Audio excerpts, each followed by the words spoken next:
بسم اللہ الرحمن الرحیم الحمدللہ وحدہ لا شریک لہ والصلاۃ والسلام علی من لا نبی بعد۔ میں آپ کی خدمت میں تقلید کے مسئلے پر عرض کر رہا تھا کہ مسئلہ تقلید کو سمجھنے کے لیے بنیادی طور پر 4 باتوں کا سمجھنا ضروری ہے۔ نمبر 1 تقلید کا معنی، نمبر 2 تقلید کے دلائل، نمبر 3 تقلید پر ہونے والے شبہات کے جوابات، نمبر 4 ترک تقلید کے نقصانات۔ تقلید کا لغوی معنی آپ کی خدمت میں پیش کیا تھا، آج ہم تقلید کا اصطلاحی معنی پیش کرتے ہیں۔ یہ لغوی اصطلاحی کیا ہوتا ہے، ہم خود بھی سمجھیں، عوام کو بھی سمجھائیں۔ لغوی کا معنی ہوتا ہے کہ جس زبان کا لفظ ہو اس زبان والے اس لفظ کا معنی کیا لیتے ہیں، یہ اس زبان کا لغوی معنی ہوتا ہے۔ جس زبان کا لفظ ہو اس زبان والے اس کا معنی کیا لیتے ہیں، یہ ہے لغوی معنی۔ اور اصطلاحی معنی کیا ہوتا ہے، ایک لفظ ایک زبان کا ہے لیکن کسی خاص فن میں استعمال ہو تو فن والے اس کا معنی کیا لیتے ہیں، یہ اصطلاحی معنی ہے۔ لفظ ایک زبان کا ہے لیکن مخصوص قوم اس کا معنی کیا لیتی ہے، یہ اس قوم کا اصطلاحی معنی ہے۔ ایک لفظ ایک زبان کا ہے، خاص علاقے والے اس کا معنی کیا لیتے ہیں، یہ اس لفظ کا اصطلاحی معنی ہے۔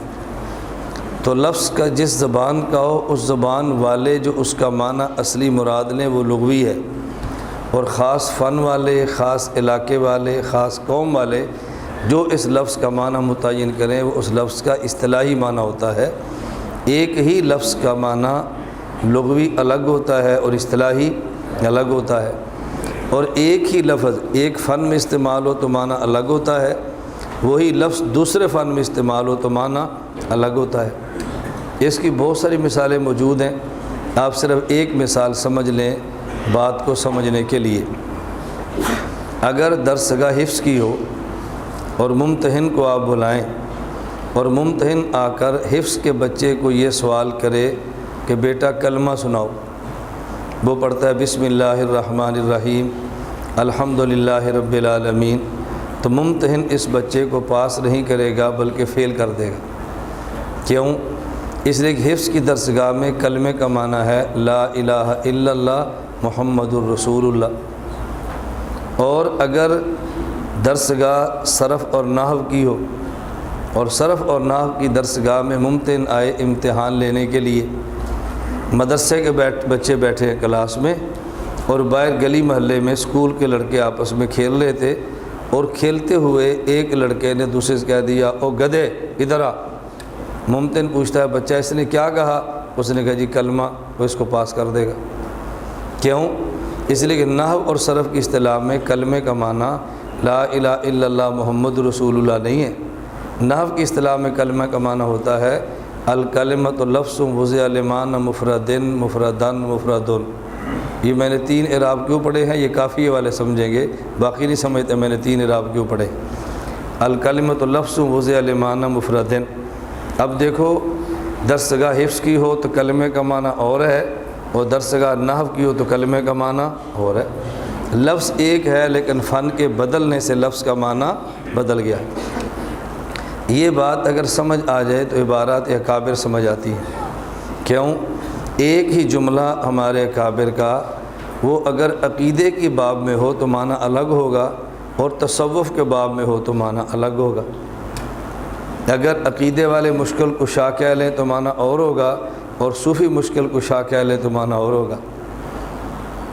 اور یہ ہمارے محاورات میں استعمال ہوتا ہے، میں مصیبت میں پھنسا تھا میرے دوست نے مجھے نکال لیا، یہ کافر ہو گیا۔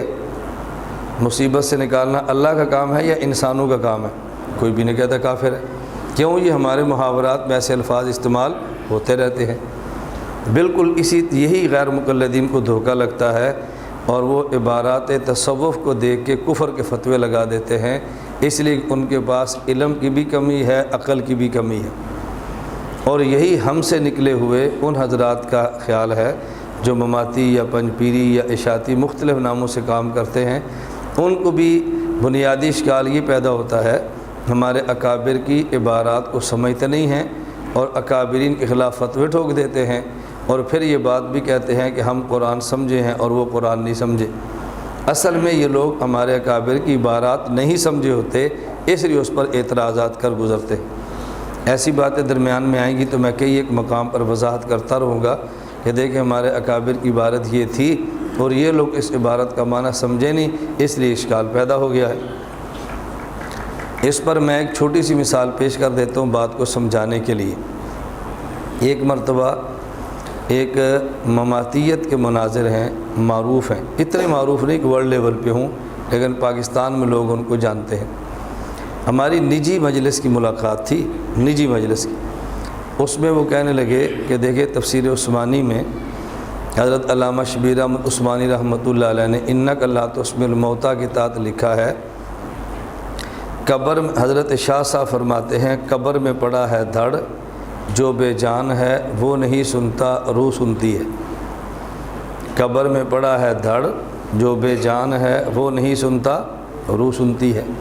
تو کہنے لگے دیکھو حضرت شاہ صاحب کا موقع بھی یہی تھا موزی القرآن والوں کا کہ قبر میں جو جسم ہے اس کے اندر جان نہیں، بے جان جسم ہے اور یہ نہیں سنتا، اور آپ کہتے ہیں جسم کے اندر جان اور روح بھی ہے اور یہ سنتا ہے۔ تو یہ عبارت شاہ صاحب کی آپ کے خلاف ہے۔ میں نے ان سے گزارش کی اس عبارت کا ایک معنی میں کرتا ہوں، اس پر اعتراض آپ کریں، اور ایک معنی آپ فرمائیں، اس پر اعتراض میں کرتا ہوں، تاکہ بات سمجھ آئے کہ اس شاہ صاحب کی عبارت کا مطلب سمجھا کون ہے۔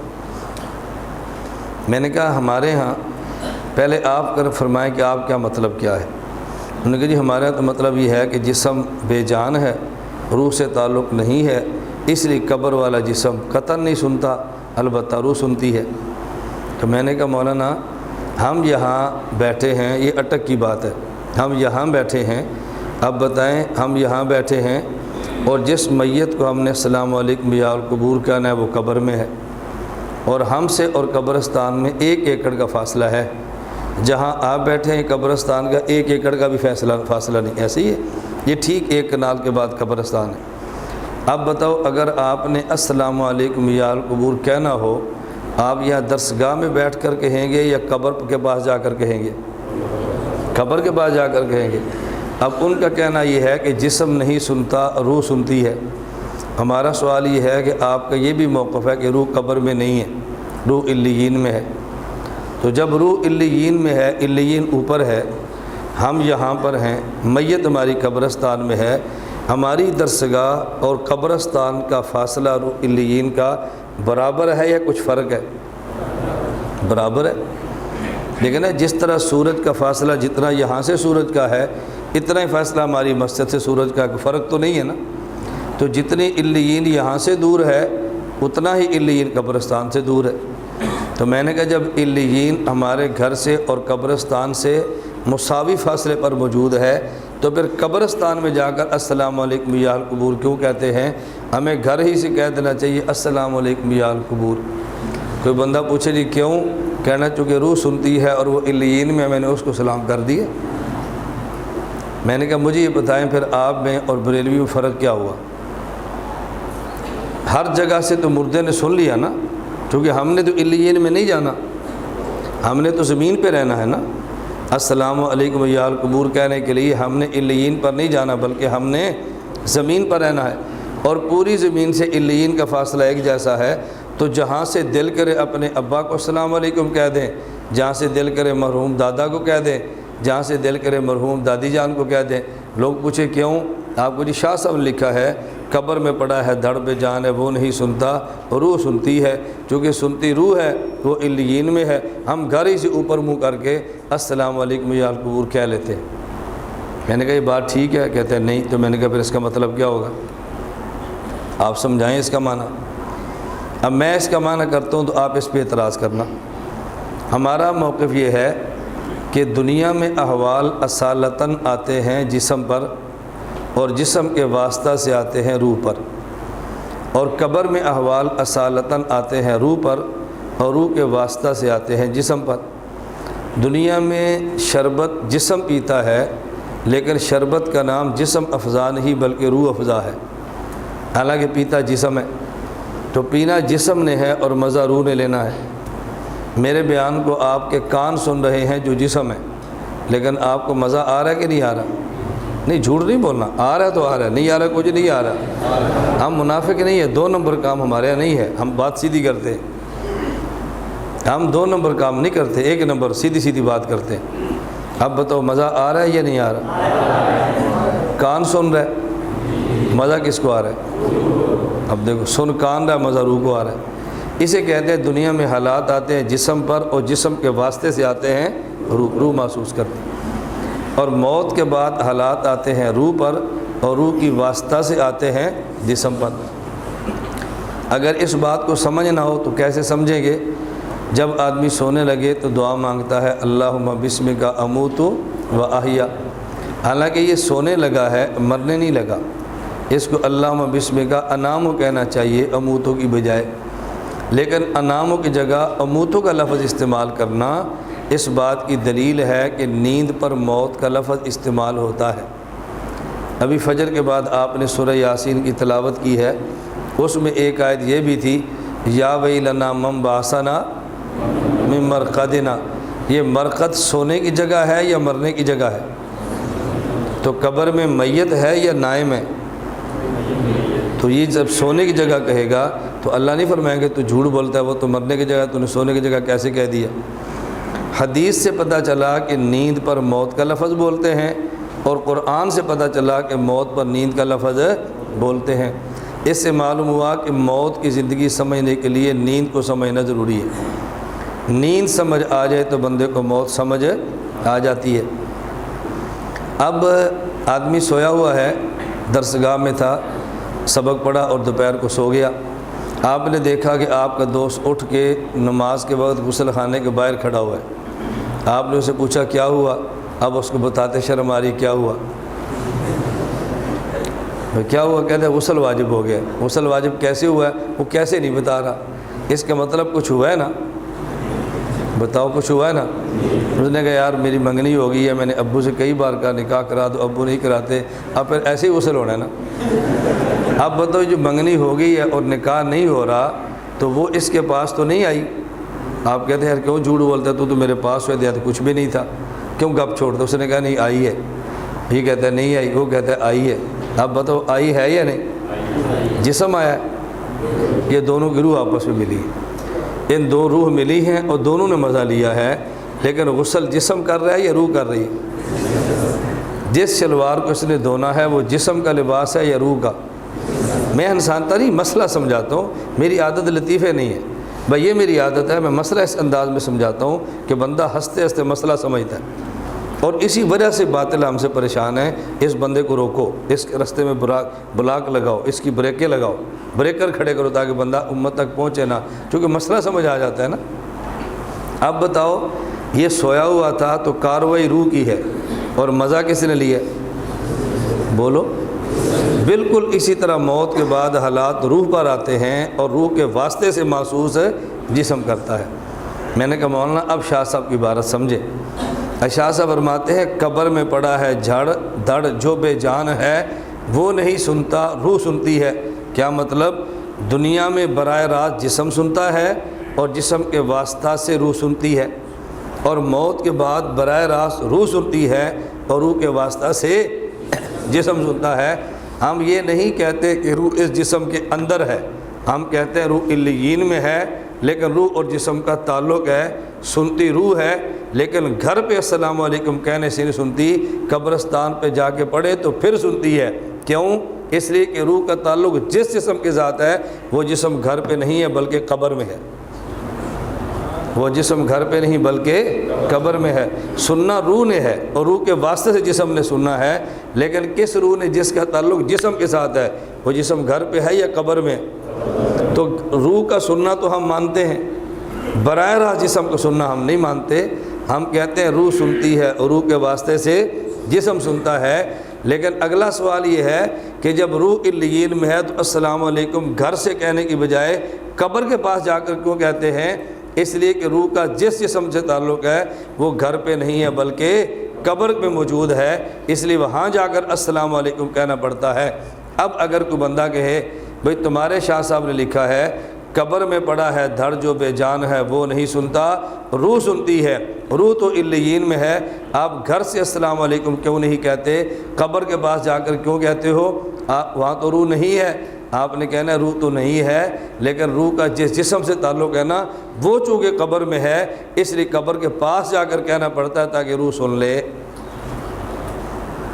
اب بات سمجھ آ گئی؟ میں سمجھا کیا رہا تھا کہ جب ایک ہی لفظ ہوتا ہے فن بدلتا ہے تو معنی اس کا بدل جاتا ہے، لیکن غیر مقلد چونکہ اس بات کو سمجھتا نہیں ہے، اکابرین احناف پہ اعتراض کر مارتا ہے، اور انہی عبارات کو معاتی نہیں سمجھتا، اکابر علماء دیوبند پہ اعتراض کر مارتا ہے۔ اللہ سے دعا کرو اللہ میں سمجھنے والا دماغ عطا فرمائے، اللہ سمجھانے والی زبان عطا فرمائے۔ سمجھنے والا دماغ بھی چاہیے، سمجھانے والی اور دماغ سمجھنا شروع کرتا ہے جب آدمی گناہ چھوڑ کے اللہ کے ذکر پر آ جائے نا تو پھر دماغ بات کو سمجھنا شروع کر دیتا ہے۔ اس لیے علم کے ساتھ ذکر بہت ضروری ہے۔ آپ حضرات کو شبہ نہ ہو کہ فجر کے بعد ہمیں ذکر کیوں کراتے ہیں، ہم کہتے ہیں آپ کا دماغ ذرا بات سمجھنے کے قابل ہو جائے، تو جس سے دماغ کو تیز ہو وہ سارے اسباب اختیار کرنے چاہیے کہ نہیں؟ یہ دماغ صرف گوشت اور دال سے تیز نہیں ہوتا بلکہ اللہ کے ذکر سے بھی تیز ہوتا ہے۔ تو خیر تقلید کہہ کہ لغوی معنی اور ایک ہے تقلید کا اصطلاحی معنی۔ میں نے اصطلاحی معنی سمجھانے کے لیے تھوڑی سی تمہید باندھی ہے تاکہ آپ بڑے آدمی ہیں تو آپ کا ذہن تھوڑا سا کھل جائے۔ بڑوں کا ذہن بڑا ہو نا تو پھر بات جلدی سمجھ آتی ہے۔ میں اکثر طلباء سے کہتا ہوں چونکہ میں چھوٹا ہوں آپ بڑے ہیں، تو چھوٹے آدمی کی بات بڑے کو سمجھانے کے لیے تھوڑا سا بات کو بڑا کرنا پڑتا ہے تاکہ بڑا آدمی بات سمجھ جائے۔ تقلید کا اصطلاحی معنی کیا ہے؟ تقلید کا اصطلاحی معنی جو کشاف اصطلاحات الفنون کے اندر ہے، اتباع الانسان غیرہ فیما یقول او یفعل معتقدا للحقیت من غیر نظر الی الدلیل کأن هذا المتبع جعل قول الغیر او فعلہ قلادۃ فی عنقہ من غیر مطالبۃ دلیل۔ یہ اصطلاحی تعریف وہ ہے جو ہمارے اصولیین نے کی ہے۔ حکیم الامت مولانا اشرف علی تھانوی رحمۃ اللہ علیہ نے جو تعریف فرمائی ہے الاقتصاد کے اندر، تھانوی رحمۃ اللہ فرماتے ہیں کہ کسی کا قول محض اس حسن ظن پر مان لینا کہ وہ دلیل کے موافق بتلائے گا اور اس سے دلیل کا مطالبہ نہ کرنا، یہ تعریف بھی ٹھیک ہے۔ لیکن ایک تعریف جو میں آپ کی خدمت میں پیش کرنے لگا ہوں، یہ تعریف ساری تعریفات کو سامنے رکھ کے اور شبہات کو سامنے رکھ کے کی گئی ہے۔ اگر آپ اس تعریف کو اچھی طرح ذہن نشین فرما لیں گے تو پھر انشاءاللہ آپ اعتراضات سے بچ جائیں گے۔ کل آپ نے مغرب کے بعد سنا نا جو استاد جی بیان فرما رہے تھے، اس میں بہت ساری باتیں ایسی ہیں جس کا سمجھنا بہت ضروری ہے اور عام آدمی اس بات کو سمجھتا نہیں ہے اور اعتراضات کے مواقع پیدا ہوتے ہیں۔ خیر تقلید کی تعریف ذہن میں رکھ لیں۔ تقلید کہتے ہیں مسائل اجتہادیہ میں غیر مجتہد کا ایسے مجتہد کے مفتہ بہا مسائل کو بلا مطالبہ دلیل مان لینا جس کا مجتہد ہونا دلیل شرعی سے ثابت ہو اور اس کا مذہب اصولاً و فروعاً مدون ہو کر مقلد کے پاس تواتر کے ساتھ پہنچا ہو۔ تعریف ذہن میں آ گئی؟ اس کے لیے کئی شکے ہیں وہ آپ ساری سمجھیں گے۔ یہ ہماری تعریف جامع اور مانع ہے، جامع لجمیع الافراد ہے اور مانع عن دخول الغیر ہے۔ اب آپ کو سمجھ آ رہی ہے کہ ہم نے کتابیں پڑھی ہیں؟ یہ میں وضاحت اس لیے کرتا رہتا ہوں کہ جب میرے بارے میں آپ نے کئی اعتراض سننے ہیں، ان میں ایک اعتراض یہ بھی ہوتا ہے کہ یہ مولوی نہیں ہے، اس کو کتابیں نہیں آتی، پتہ نہیں مولوی اس کو کہتے کیا ہوں ہیں۔ اب میں کیا بتاؤں بھائی کیسے کہتے ہیں، اس پر تو میں بات نہیں کر سکتا۔ تو میں اس لیے ایسی باتیں درمیان میں کہتا رہتا ہوں کہ آپ کا علمی ذوق بنے اور آپ کتابی مدرس بنے۔ آدمی کے پاس درسگاہ کا علم ہو اور عوامی زبان ہو، بس پھر پوری قوم آپ کی ہے۔ بعضوں کے پاس درسگاہ کا علم ہوتا ہے، عوامی زبان نہیں ہوتی، اور بعضوں کے پاس عوامی زبان ہوتی ہے، درسگاہ کا علم نہیں ہوتا۔ میں اللہ کا شکر ادا کرتا ہوں ہمارے پاس درسگاہ کا علم بھی ہے اور عوام کی زبان بھی ہے۔ اللہ آپ کو دونوں نعمتیں عطا فرمائے، اور جو نعمت اپنے پاس موجود ہو اس کا اظہار کرنا یہ ریا نہیں ہوتی، یہ اما بنعمت ربک فحدث ہوتا ہے۔ میں دیکھو 7 دلائل پیش کر رہا ہوں تاکہ آپ کو شبہات ختم ہو جائیں۔ اپنی تعریفیں کر رہا ہے، میں تعریفیں نہیں کر رہا، کارگزاریاں پیش کر رہا ہوں۔ ہمارے مشائخ 2 قسم کے ہیں، بعض کے حالات موت کے بعد چھپتے ہیں اور بعض کے حالات زندگی میں چھپ جاتے ہیں۔ بعض اپنے حالات لکھواتے نہیں ہیں، موت کے بعد ان کے متوسلین لکھتے ہیں، اور بعض اپنے حالات زندگی میں خود لکھ کے چھپاتے ہیں۔ حضرت شیخ الحدیث مولانا زکریا رحمۃ اللہ علیہ کی آپ بھی تھی، حضرت نے اپنی زندگی میں خود لکھوائی یا بعد والوں نے لکھی؟ حضرت متواضع تھے یا متکبر تھے؟ حضرت مفتی اعظم مفتی رشید احمد لدھیانوی رحمۃ اللہ علیہ انوار الرشید حضرت کی زندگی میں چھپی یا موت کے بعد؟ تو یہ متواضع تھے یا متکبرین تھے؟ یہ میں بات اس لیے کہہ رہا ہوں، اگر آپ کے اساتذہ اور مشائخ میں سے کوئی بندہ اپنی بات کہے، تکبر کہے کہ اس کو رد نہ کر دینا، بلکہ ان باتوں کو حاصل کرنے کی کوشش کرنا۔ استاذ کی بس اوقات خواہش ہوتی ہے کہ یہ میں بات طالب علم کو اس لیے بتاؤں تاکہ طالب علم کا ذوق پیدا ہو کہ میں نے بھی یہ چیز حاصل کرنی ہے، اس کا مقصد صرف یہ ہوتا ہے۔ تو ہماری تعریف یہ جامع بھی ہے اور معنی بھی ہے۔ تعریف کیا ہے؟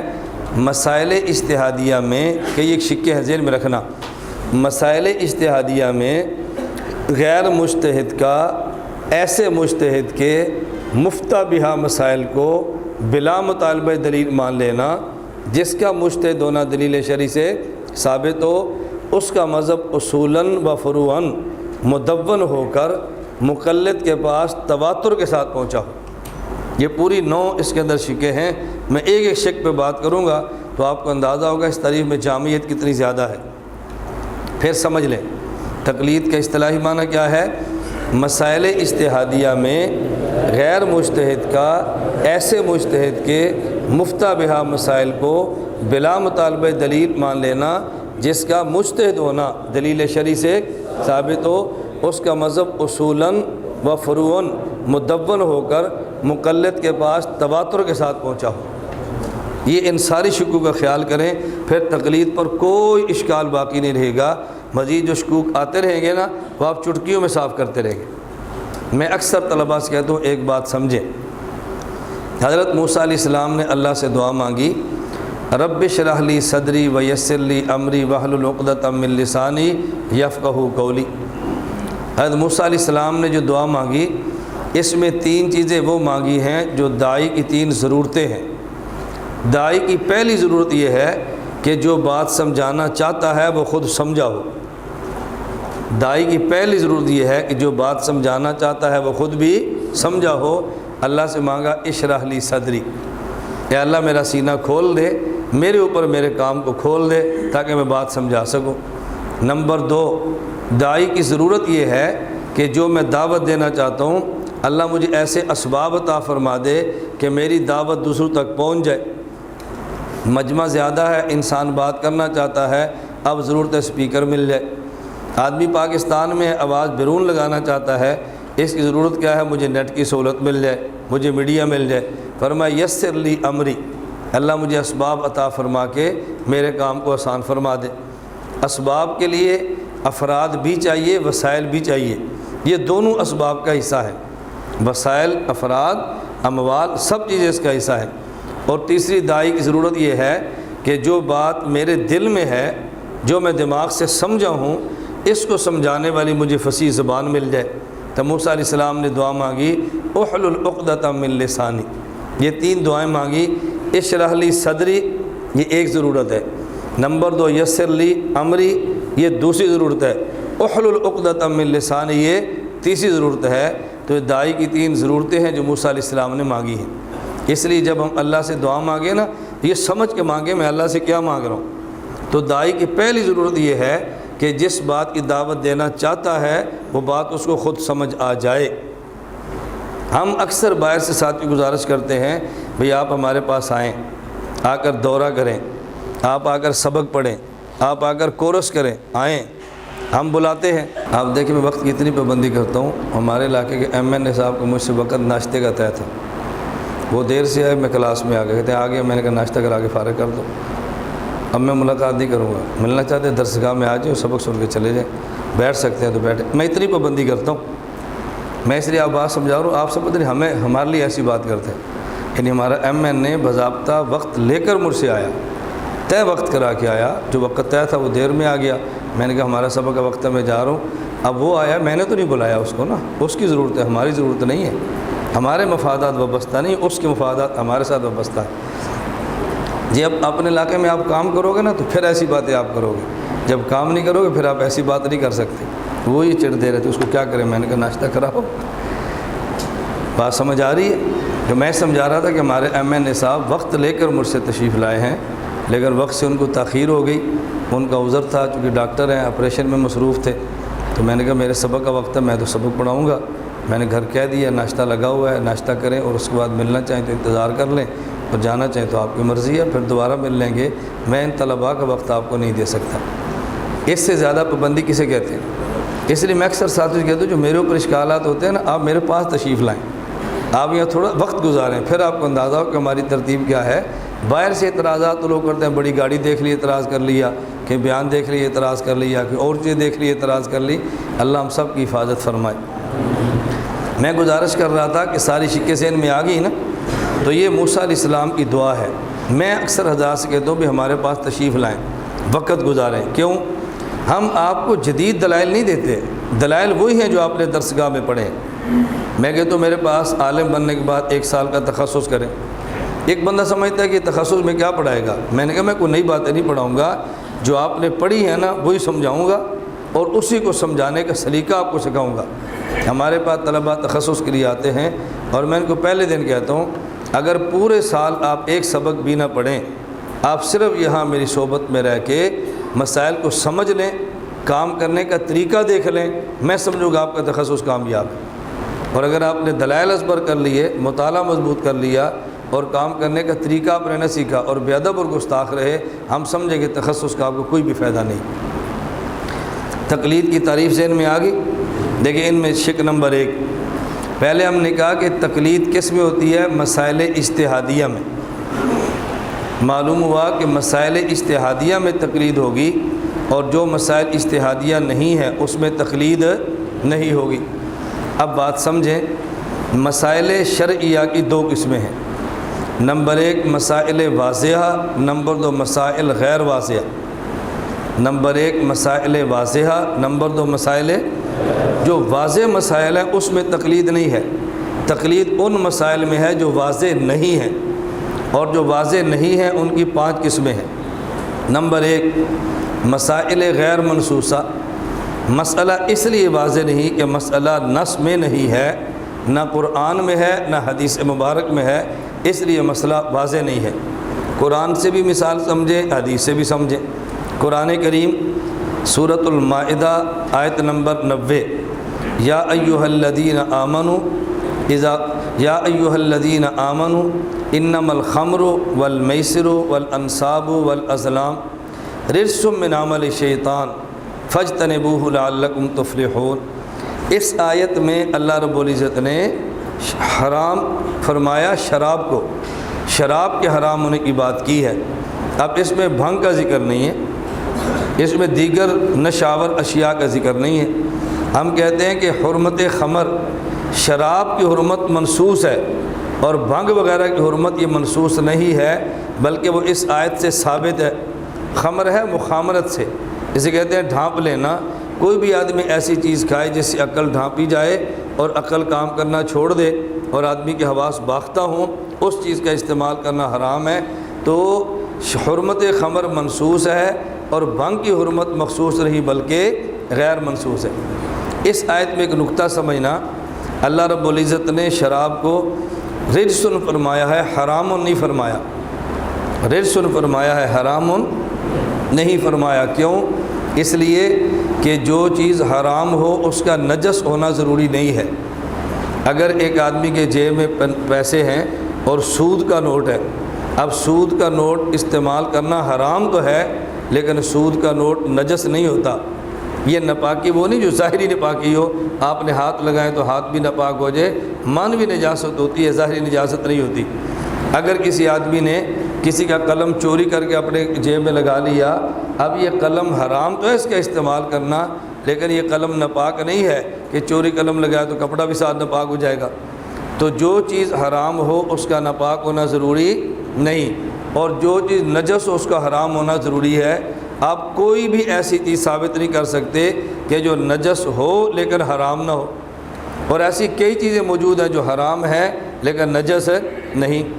مثلا مٹی کا استعمال کرنا آدمی کے لیے کھانے کے طور پہ حرام ہے لیکن ناپاک نہیں ہے۔ حرام کیوں ہے؟ اس لیے کہ یہ اذا کا سبب ہے، مضرت کا سبب ہے، اور جو چیز انسان کے لیے مضر ہو اللہ اس کو بندے پر حلال نہیں فرماتے۔ زہر کا کھانا حرام ہے لیکن زہر ناپاک نہیں ہے۔ بات سمجھ آ رہی نا؟ حرمت کی 3 وجہ ہوتی ہیں، کبھی حرمت ہوتی ہے نقصان کی وجہ سے جیسے مٹی، کبھی حرمت ہوتی ہے تکریم کی وجہ سے جیسے انسانی جسم ہے، اور کبھی حرمت ہوتی ہے نجاست کی وجہ سے جیسے پیشاب اور پخانہ ہے۔ تو حرمت کی وجہ کئی ہوتی ہے۔ اچھا، لیکن جو چیز نجس ہو وہ حرام ضرور ہوگی۔ ایسی ایک چیز دنیا میں موجود نہیں جو نجس ہو لیکن حرام نہ ہو۔ اب میں آپ کی زبان میں کہتا ہوں کہ حرام اور نجس میں عام خاص مطلق کی نسبت ہے۔ جو نجس ہوگی وہ حرام ضرور ہوگی، اور جو حرام اس کا نجس ہونا ضروری نہیں۔ اگر اللہ یہاں فرما دیتے حرام، یہ شراب اور جوا حرام ہے، اس سے نجاست خمر سمجھ نہ آتی، اس سے نجاست سمجھنا نہ، اس سے حرمت تو سمجھ آتی، حرمت سمجھ آتی، نجاست سمجھ نہ آتی۔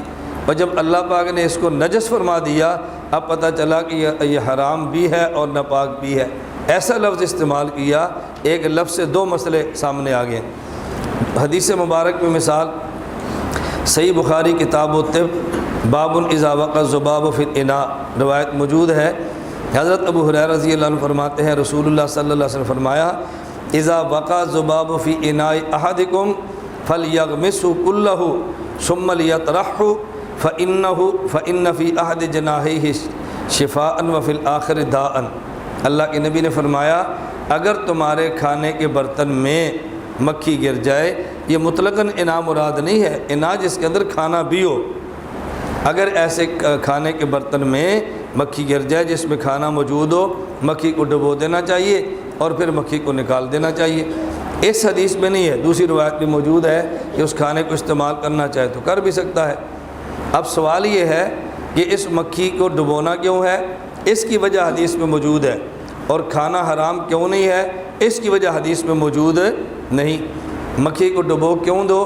مکھی کے ایک پر میں بیماری ہوتی ہے اور مکھی کے ایک پر میں شفا ہوتی ہے، تو جب وہ گرے گی اور اس نے بیماری والا پر ڈبو دیا تو کھانا آپ کا بیماری کا سبب بنے گا۔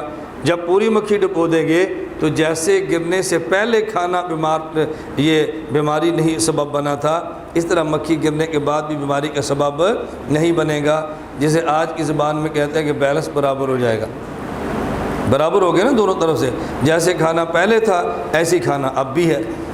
اور دوسری وجہ اس کھانے کا استعمال کرنا کیوں جائز ہے؟ حضرت امام اعظم ابو حنیفہ نعمان بن ثابت رحمۃ اللہ علیہ فرماتے ہیں اس کی وجہ یہ ہے کہ مکھی کی رگوں میں گردش کرنے والا خون موجود نہیں۔ یہ نہیں کہنا مکھی میں خون نہیں ہے، مکھی کی رگوں میں گردش کرنے والا خون موجود نہیں۔ ہر ایسا جانور جس کی رگوں میں گردش کرنے والا خون موجود نہ ہو اس کا وہی حکم ہے جو مکھی کا ہے۔ اب مکھی کا حکم منسوخ ہو گیا اور مچھر کا حکم غیر منسوخ ہو گیا۔ اب مکھی گر گئی تو کھانا کھا لیں گے جو کہ حدیث میں آ گیا، اور مچھر گر گیا تو کھانا کھا لیں گے، وہ حدیث میں نہیں آیا، وہ امام نے فرما دیا۔ اب ہم کہیں گے کہ مکھی والے مسئلے پر تقلید نہیں ہے اور مچھر والے مسئلے پر تقلید ہے، کیونکہ تقلید ہوتی ہے مسائل اجتہادیہ میں، اور مسائل اجتہادیہ کی ایک قسم یہ ہے کہ مسئلہ منسوخ نہ ہو۔ نمبر 2، مسائل منسوخہ متعارضہ، کہ مسئلہ نص میں قرآن یا حدیث میں موجود ہو لیکن ایک مسئلے پر آیتیں 2 آ جائیں یا ایک مسئلے پر حدیثیں 2 آ جائیں۔ اب ان میں کس آیت پہ عمل کریں یا کس حدیث پہ عمل کریں یہ عام آدمی کے بس میں نہیں، یہاں کسی عالم اور مجتہد کی حاجت پڑے گی۔ پہلے مسئلہ قرآن کریم سے دیکھ لیں، سورۃ البقرہ آیت نمبر 234، والذین یتوفون منکم ویذرون ازواجا یتربصن بانفسہن 4 اشہر وعشرہ۔ خامد فوت ہو گیا تو عورت کی عدت 4 ماہ اور 10 دن ہے جب عورت حاملہ نہ ہو۔ اور دوسری آیت 240 نمبر، والذین یتوفون منکم ویذرون ازواجا وصیۃ لازواجہم متاعا الی الحول غیر اخراج۔ خامد فوت ہو گیا تو عورت کی عدت 1 سال ہے۔ اب آیت نمبر 234 سورہ بقرہ سے پتہ چلا عدت 4 ماہ اور 10 دن ہے، اور سورہ بقرہ کی آیت نمبر 240 سے پتہ چلا کہ عدت 1 سال ہے۔ اب ہم کس آیت پہ عمل کریں، 1 سال والی یا 4 ماہ 10 دن والی؟ قرآنی ترتیب کو دیکھیں تو 4 ماہ 10 دن والی آیت پہلے لکھی ہوئی ہے، اور 1 سال والی آیت بعد میں لکھی ہوئی ہے۔ اب قرآنی ترتیب کو تو ہم دیکھ کر فیصلہ کر نہیں سکتے، اب فقہا کی طرف جائیں گے تو فقیہ نے ہمیں سمجھا دیا، امام اعظم ابو حنیفہ نعمان بن ثابت رحمۃ اللہ علیہ نے، کہ 4 ماہ اور 10 والی آیت بعد کے دور کی ہے اور 1 سال والی آیت پہلے دور کی ہے۔ اس آیت کو پڑھنا ہے، اس پہ عمل نہیں کرنا، اس آیت کو پڑھنا بھی ہے، اس پہ عمل بھی کرنا ہے۔ اب دیکھو مجتہد کے پاس یہ ہے، ہمیں مسئلے کا پتہ چل گیا۔ اور حدیث میں اس کی مثال جامع ترمذی باب ما جاء فی التامین، حضرت وائل بن حجر رضی اللہ عنہ فرماتے ہیں، سمعت النبی صلی اللہ علیہ وسلم قرأ غیر المغضوب علیہم ولا الضالین، حضرت رسول اللہ صلی اللہ علیہ وسلم کو میں نے سنا آپ پڑھ رہے تھے غیر المغضوب علیہم ولا الضالین، فقال آمین، آپ نے ولا الضالین کے بعد آمین بھی فرمایا، ومد بہا صوتہ، اور آپ نے آمین اونچی آواز سے فرمایا، آمین کو کھینچا، یعنی اونچی آواز سے فرمایا۔ کھینچنے کا تبھی پتہ چلے گا نا جب جہر ہو، جب جہر نہیں ہوگا تو کھینچنے کی سمجھ کیسے آئے گی؟ اس لیے مد بہا کو جہر بہا لازم ہے، یہ التزامی معنی ہے۔ بات سمجھ آ رہی ہے آپ کی؟ بتا جہر رہے ہیں اور لفظ مدہ لا رہے ہیں تو مد تبھی ہوگا نا جب جہر ہوگا، جب جہر نہیں ہوگا مد ہو تو سکتا ہے لیکن دوسرے کو پتہ کیسے چلے گا؟ یہ صحابی فرما رہے ہیں کہ جہر یہ کھینچا تھا، اس سے معلوم ہوتا ہے کہ انہوں نے سنا ہے، ورنہ مدہ بہا کبھی نہ فرماتے۔ حضرت دوسری وائل بن حجر سے روایت ہے، فرماتے ہیں ان النبی صلی اللہ علیہ وسلم قرأ غیر المغضوب علیہم ولا الضالین فقال آمین وخفض بہا صوتہ، رسول اللہ صلی اللہ علیہ وسلم نے ولا الضالین غیر المغضوب علیہم ولا الضالین پڑھا، پھر آمین فرمایا اور آمین آہستہ فرمایا۔ اب دیکھو دونوں روایتوں کے الفاظ بدل گئے، توجہ رکھنا، یہ نقطہ سمجھنا، لفظ بدل گئے ہیں۔ لوگوں نے آپ کے اوپر سوال کرنا ہے کہ حضرت وائل کو پتہ کیسے چلا کہ آمین آہستہ پڑھی ہے؟ پتہ تب چلے گا نا جب حضور آمین اونچی آواز سے پڑھیں گے، ان کو کیا پتہ کہ آمین آہستہ پڑھی ہے؟ جب آہستہ پڑھی ہے انہوں نے سنا ہی نہیں ہے تو پتہ کیسے چلا کہ آمین پڑھ رہے ہیں؟ سوال سمجھ آ گیا؟ اب ذرا حدیثوں کے لفظوں پہ غور کرنا۔ پہلی روایت کیا ہے؟ سمعت النبی صلی اللہ علیہ وسلم قرأ غیر المغضوب، میں نے سنا کہ حضور نے غیر المغضوب پڑھا اور آمین پڑھا اور مدہ بہا صوتہ۔ اور دوسری روایت کیا ہے؟ ان النبی قرأ غیر المغضوب، یعنی ہے کہ میں نے سنا۔ بات سمجھ آ رہی ہے؟ پہلی روایت میں ہے کہ میں نے سنا، آمین بھی سنی ہے اور مدہ بہا بھی سنا ہے، اور دوسری روایت میں یہ نہیں ہے کہ میں نے سنا بلکہ فرمایا کہ حضور نے پڑھا، لیکن ان کو یہ کیسے پتہ چلا یہاں پہ آمین فرمایا ہے؟ اب آپ یہ ذہن میں سوال آئے گا کہ ان کو کیسے پتہ چلا یہاں پر آمین فرمایا؟ بات سمجھیں، اس کی وجہ یہ ہے، یہ بات متعین ہے کہ جب آدمی نماز پڑھے اللہ اکبر کہے، اگر آہستہ بھی پڑھے تو ہر کسی کو پتہ ہے کہ پہلے ثنا پڑھنی ہے، پہلے ثنا، اور اس کے بعد سورۃ الفاتحہ اونچی آواز سے پڑھے اور پھر خاموش ہو کے اگلی صورت کرے تو ہر کسی کو پتہ ہے کہ یہاں پر آمین ہی ہے۔ اس لیے فرماتے ہیں کہ نبی پاک صلی اللہ علیہ وسلم نے غیر المغضوب علیہم ولا الضالین پڑھا، یہ نہیں فرمایا اگلی بات میں نے سنی ہے، فرمایا وقال آمین، آمین فرمایا، چونکہ یہ جگہ آمین کہنے کے لیے متعین ہے کہ آمین ہی کہا، لیکن اونچا تھا آہستہ، فرماتے خفضا، پتہ کیسے چلا؟ وہ تو ہے ہی متعین، تو متعین کے لیے تو پتہ چلنے کی ضرورت ہی نہیں ہے نا۔ تو ایک مثال آیت کریمہ سے آ گئی اور ایک مثال حدیث مبارکہ سے آ گئی۔ نمبر 3، مسائل منصوصہ مجملہ، مسئلہ قرآن کی آیت میں حدیث مبارک میں موجود ہے لیکن اس مسئلے میں اجمال ہے اور وضاحت نہیں ہے۔ اگر وضاحت اللہ کے نبی فرما دیتے ہمیں مجتہد اور فقیہ کی حاجت نہیں تھی، لیکن چونکہ وضاحت اللہ کے نبی نے نہیں فرمائی، اب ہمیں مجتہد اور فقیہ کی حاجت پڑی، ہم ان سے پوچھ رہے کہ وضاحت کیا ہے۔ پہلے قرآن کریم کی مثال سمجھیں، سورۃ المائدہ آیت نمبر 6، یا ایھا الذین آمنوا اذا قمتم الی الصلاۃ فاغسلوا وجوہکم وایدیکم الی المرافق، نبی کریم قرآن کریم نے فرمایا کہ جب تم نماز کا ارادہ کرو، اذا قمتم اے اذا اردتم الی قیام الصلاۃ، فعل ہمیشہ فعل کے معنی میں نہیں ہوتا، یاد رکھنا، کبھی فعل آتا ہے نفس فعل کے معنی میں، جب ہم کہتے ہیں سلو، اب سلو کا معنی ہے نماز پڑھو، اور کبھی فعل ہوتا ہے دعوی فعل کے معنی میں، ہم کہتے ہیں فلا تزکوا انفسکم، اب اس کا معنی یہ نہیں کہ اپنا تزکیہ نہ کرو، اس کا معنی تزکیہ کرو لیکن تزکیے کے دعوے نہ کرو۔ کبھی فعل بول کر نفس فعل مراد ہوتا ہے، اور کبھی فعل بول کر دعوی فعل مراد ہوتا ہے، اور کبھی فعل بول کر ارادہ فعل مراد ہوتا ہے۔ تو اذا قمتم سے مراد یہ نہیں ہے کہ جب تم نماز کے لیے کھڑے ہونے لگو اب تھوڑے وضو کرنا ہے، جب تم نماز کا ارادہ کرو تو وضو کرو۔ تو یہاں اذا قمتم سے مراد ہے اذا اردتم الی قیام الصلاۃ۔ تو فعل ہمیشہ فعل کے معنی میں نہیں ہوتا، کبھی فعل نفس فعل کے معنی میں، کبھی دعویٰ فعل کے معنی میں، اور کبھی ارادہ فعل کے معنی میں، اور بھی ہیں۔ میں صرف 3 باتیں آپ کی خدمت میں عرض کی ہے۔ فرمایا کہ فاغسلوا وجوہکم، جب نماز کا ارادہ کرو تو وضو کرو، اور وضو کے لیے سب سے پہلے اپنے چہرے کو دھو لو۔ اب اللہ پاک نے فرمایا وجہن، چہرے کو دھو لو۔ وجہن کی حد کیا ہے یہ قرآن میں نہیں ہے، ہم چہرہ کسے کہیں یہ قرآن میں نہیں ہے، کہاں سے شروع ہوتا ہے کہاں سے ختم ہوتا ہے یہ تفصیل قرآن کریم میں یہ تفصیل بتانی پڑتی ہے۔ آپ اس سے ایک چھوٹا سا مسئلہ سمجھ لیں۔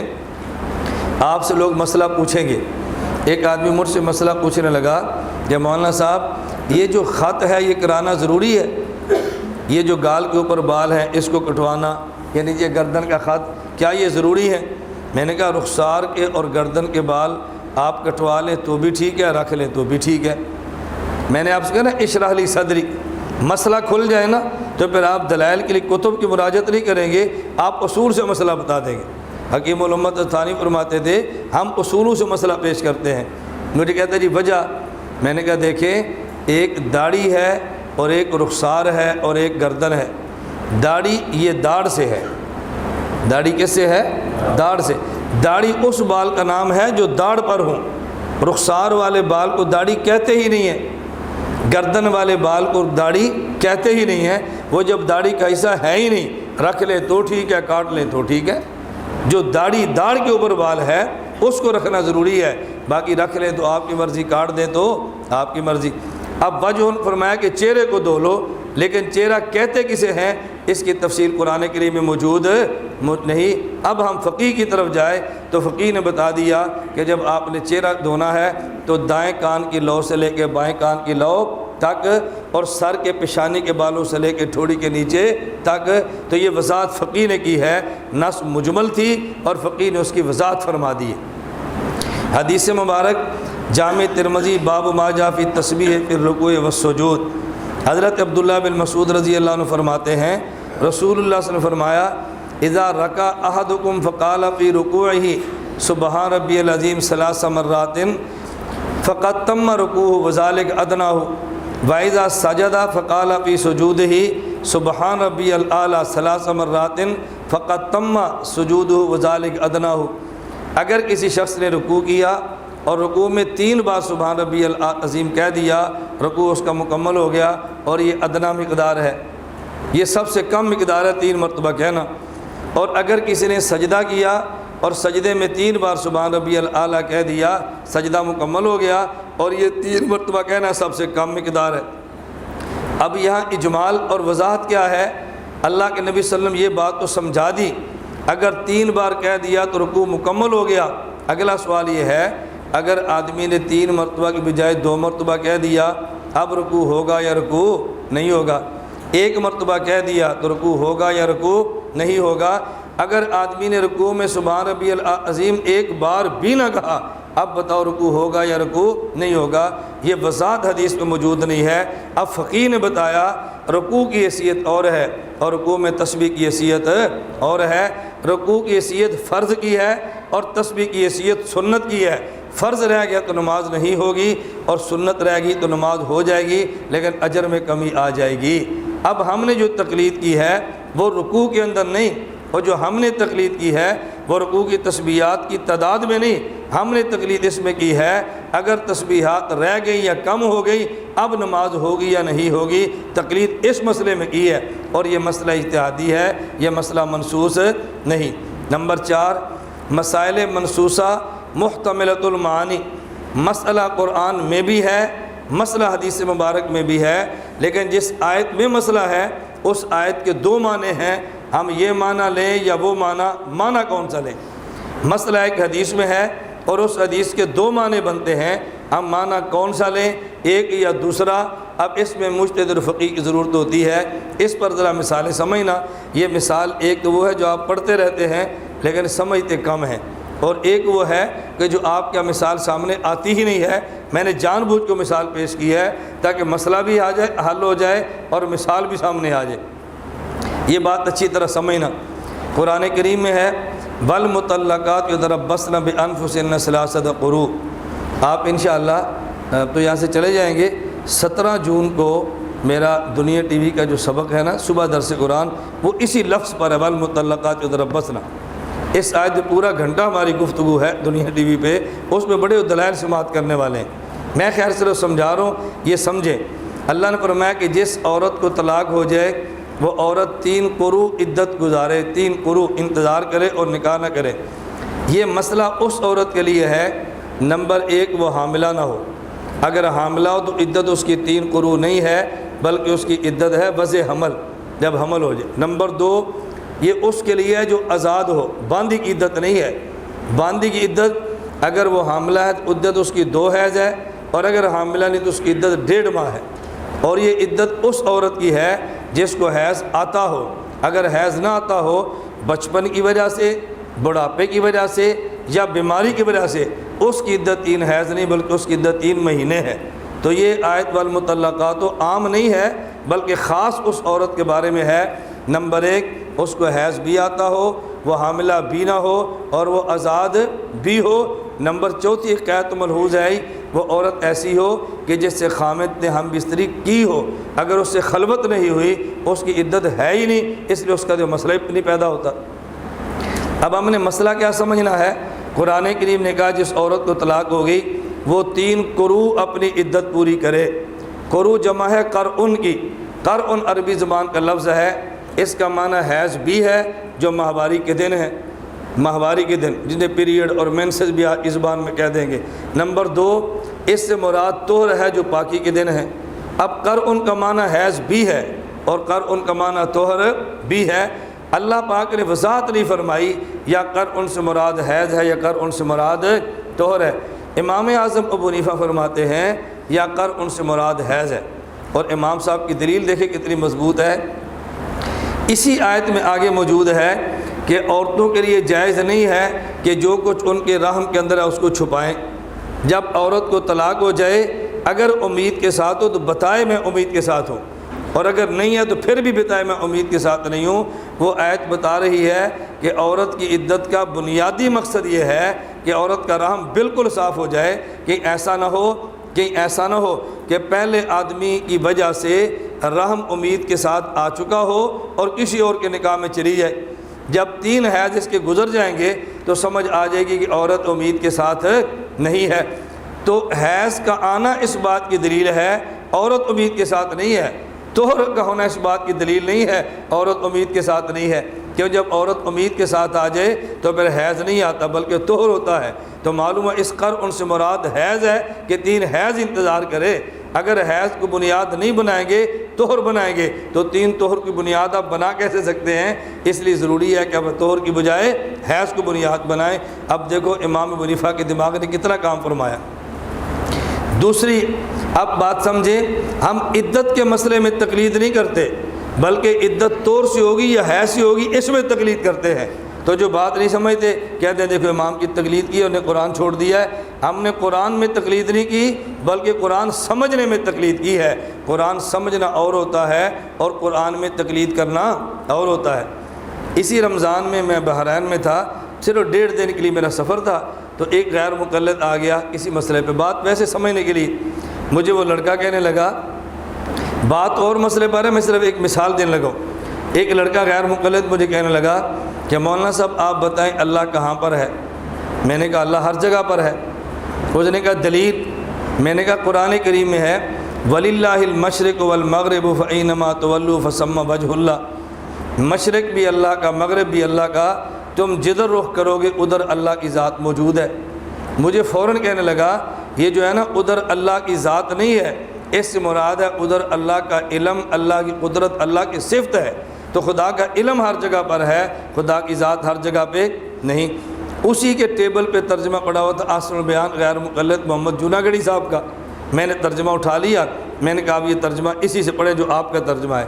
اب اس میں لکھا تھا مشرق بھی اللہ کا، مغرب بھی اللہ کا، اور جدھر تم منہ کرو ادھر منہ اللہ کا، جدھر تم منہ کرو ادھر منہ اللہ کا۔ تو میں نے پوچھا منہ علم کا ہوتا ہے یا منہ ذات کا ہوتا ہے؟ منہ قدرت کا ہوتا ہے یا منہ ذات کا ہوتا ہے؟ مجھے کہتا ہے یہ منہ تو ذات کا ہوتا ہے۔ تو میں نے کہا پتہ چلا نا اللہ کی ذات ہر جگہ پر ہے۔ مجھے کہنے لگا میں اپنے شیخ صاحب سے پوچھ کے بتاؤں گا، اپنے شیخ صاحب سے۔ میں نے کہا شیخ صاحب سے نہ پوچھ، تو اپنے اللہ سے پوچھ۔ مجھے کہتا جی کیوں؟ میں نے کہا جب شیخ سے پوچھے گا تو تقلید ہو جائے گی نا، تقلید تو گمراہی ہے، تو اللہ سے پوچھتا کہ مقلد نہ بنے۔ اس نے کہا جی اللہ سے تو نہیں پوچھ سکتے۔ تو میں نے کہا جب آپ شیخ سے پوچھے تو جائز ہے، اور ہم امام اعظم ابو حنیفہ نعمان بن ثابت صحابہ کے شاگرد سے پوچھے تو پھر جائز کیوں نہیں ہے؟ تو ہم قرآن میں تقلید نہیں کرتے، قرآن سمجھنے میں تقلید کرتے ہیں۔ قرآن کے لفظ اور ہوتے ہیں اور فہم قرآن اور ہوتا ہے۔ آگے حدیث مبارک، یہ حدیث مبارک بڑی اہم ہے، میں جان بوجھ کے بطور مثال کے اس کو لایا ہوں تاکہ طلاق کا مسئلہ بھی سمجھ آئے اور ہماری مثال بھی حل ہو جائے۔ حضرت عبداللہ بن عباس رضی اللہ عنہما سے ہے، یہ صحیح مسلم میں روایت موجود ہے۔ عبداللہ بن عباس فرماتے کانت طلاق والا عہد رسول اللہ صلی اللہ علیہ وسلم و ابی بکر و سنتین من خلافت عمر طلاق الثلاث واحدتاً۔ حضور پاک صلی اللہ علیہ وسلم کے دور میں، حضرت ابو بکر صدیق کے دور میں، حضرت عمر کی خلافت کے ابتدائی 2 سالوں میں 3 طلاق 1 طلاق شمار ہوتی تھی۔ اور جب حضرت عمر کا زمانہ آیا، حضرت عمر نے فرمایا ان الناس قد استعجلوا فی امر کانت لهم فی عنات، لوگوں نے ایک ایسے کام میں جلدی کی ہے جس میں ان کے لیے گنجائش موجود تھی، فلو امضیناہ علیہم فامضاہ علیہم، ہم ان کے لیے اسی طرح فیصلہ کر دیتے ہیں، لہذا عمر اس طرح فیصلہ فرما دیا۔ اب عام لوگ کہتے ہیں بھی 3 طلاق 1 ہوتی ہے، دلیل کیا ہے؟ حضور پاک کے دور میں 3 طلاق 1 ہے، حضرت ابو بکر کے دور میں 3 طلاق 1 ہے، حضرت عمر کے ابتدائی خلافت کے 2 سالوں میں 3 طلاق 1 ہے، تو آپ 3 طلاق کو 3 طلاق کیسے کہتے ہو؟ سوال سمجھ آ گیا نا؟ اور 3 طلاق کے 1 ہونے پہ یہ غیر مقلدین کی سب سے مضبوط دلیل ہے۔ آپ مثال سمجھیں اور ساتھ دلیل کا جواب بھی سنیں۔ اس کے جواب تو کئی ہیں لیکن میں نے ایک جواب اپنی مثال کے مناسب سے دینا ہے۔ امام نووی رحمۃ اللہ علیہ فرماتے ہیں فَالْأَصَحُّ أَنَّ مَعْنَاهُ أَنَّهُ كَانَ فِي أَوَّلِ الْأَمْرِ إِذَا قَالَ لَهَا أَنْتِ طَالِقٌ أَنْتِ طَالِقٌ أَنْتِ طَالِقٌ وَلَمْ يَنْوِ تَأْكِيدًا وَلَا اسْتِنَافًا۔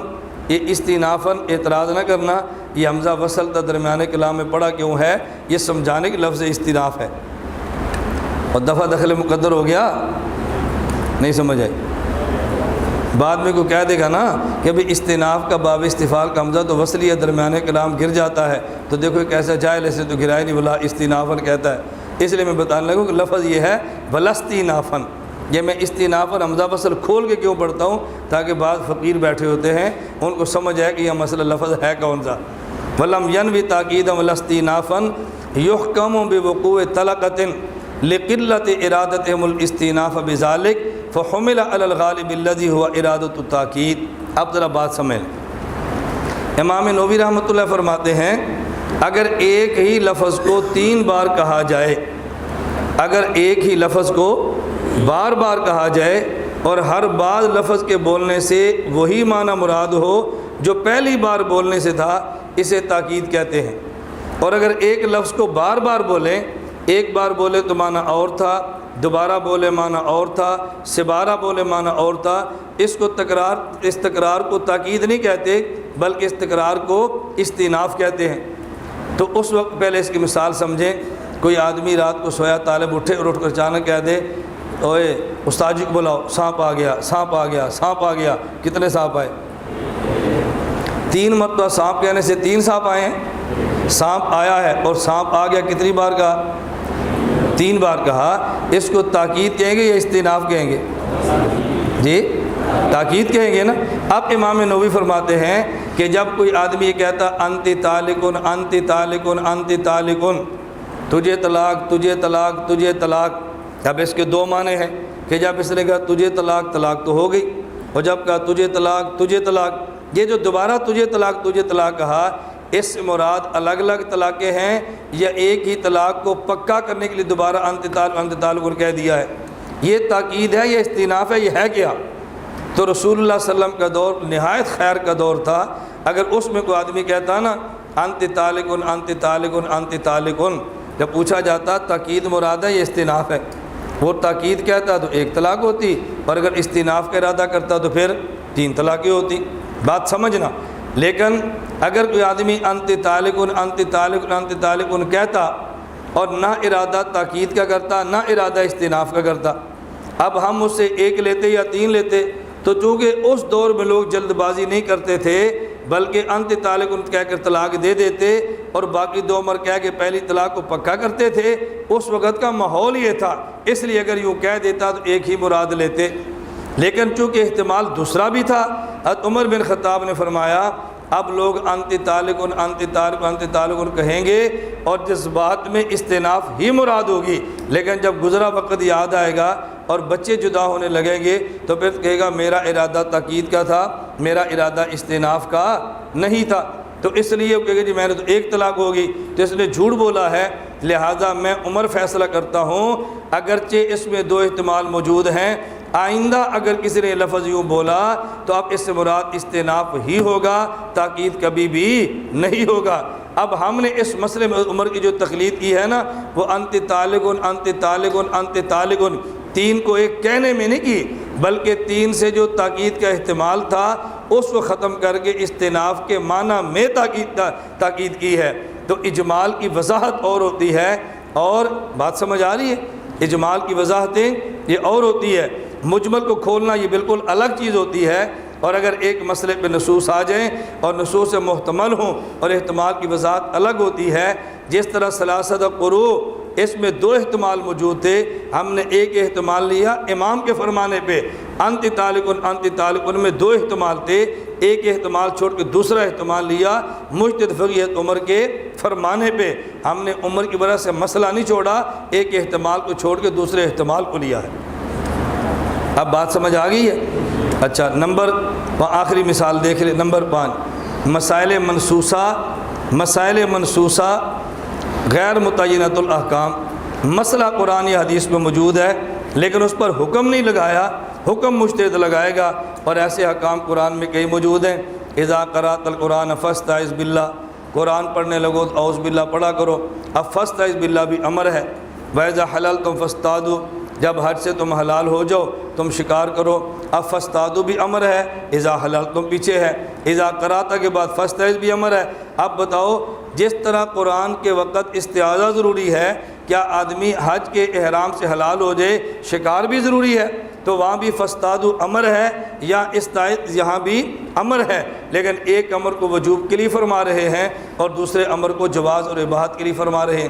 تو ہم کہتے ہیں کہ حکم موجود ہوگا، یہ نص میں مسئلہ موجود ہوگا، لیکن مسئلے کا حکم کیا ہے؟ وہ چونکہ غیر متعینۃ الاحکام تھے تو مجتہد حکم کی تعیین کرتا ہے. ہم مسئلے میں مجتہد کی بات نہیں مانتے بلکہ مسئلے کے حکم میں مجتہد کی بات مانتے ہیں. تو تقلید کی تعریف میں پہلی شے کیا تھی؟ مسائل اجتہادیہ. کتنی قسمیں ہو گئیں؟ 5. نمبر 1 مسائل غیر منسوسہ، نمبر 2 مسائل منسوسہ متعارضہ، نمبر 3 مسائل منسوسہ مجملہ، نمبر 4 مسائل منسوسہ محتملۃ المعانی، نمبر 5 مسائل منسوسہ غیر متعینۃ الاحکام.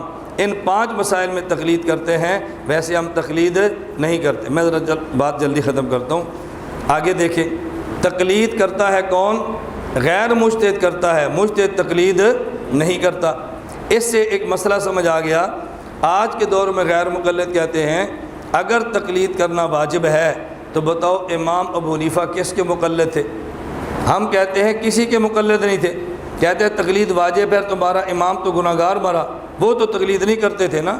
ہم نے وضاحت کر دی مسائل اجتہادیہ میں غیر مجتہد کا تقلید غیر مجتہد کرتا ہے، تقلید مجتہد نہیں کرتا. اس ایک عبارت بھی حل ہو گئی. حکیم التھانوی ایک بات جگہ پہ فرماتے ہیں یہ بات قطعیت سے ثابت ہے امام ابو حنیفہ غیر مقلد تھے. تو غیر مقلد کہتے ہیں تمہارے امام حضرت تھانوی فرماتے ہیں یہ بات قطعیت سے ثابت ہے ابو حنیفہ غیر مقلد تھے، ہم غیر مقلد ہیں، پھر اعتراض کیا ہوا؟ ہم کہتے ہیں ایک ہوتا ہے غیر مقلد مجتہد، ایک ہوتا ہے غیر مقلد غیر مجتہد۔ وہ غیر مقلد تھے یعنی مجتہد تھے، ایسے غیر مقلد نہیں کہ غیر مجتہد بھی تھے۔ غیر مقلد غیر مجتہد ہونا جرم ہے، لیکن غیر مقلد مجتہد ہونا کوئی جرم نہیں ہے۔ میں بیانات میں سناتا رہتا ہوں، خیر پور میرس میں گیا، حیدریہ بیان کے بعد صبح جمعہ کا میرا بیان تھا، تو بیان کے بعد ایک غیر مقلد آ گیا اور مجھے کہنے لگا کہ سائیں تقلید کرنا واجب ہے۔ میں نے کہا واجب ہے، تقلید نہ کرے تو پھر؟ میں نے کہا گناہ ہوتا ہے۔ امام ابو حنیفہ کس کے مقلد ہے؟ میں نے کہا کسی کے بھی نہیں۔ سائیں ان کو گناہ نہیں ہوتا؟ میں نے کہا ان کو گناہ نہیں ہوتا۔ مجھے کہتے ہیں کیوں؟ میں نے کہا دو مسئلے آپ بتا دیں، ایک میں بتا دوں گا۔ میں مسئلہ بتاؤں؟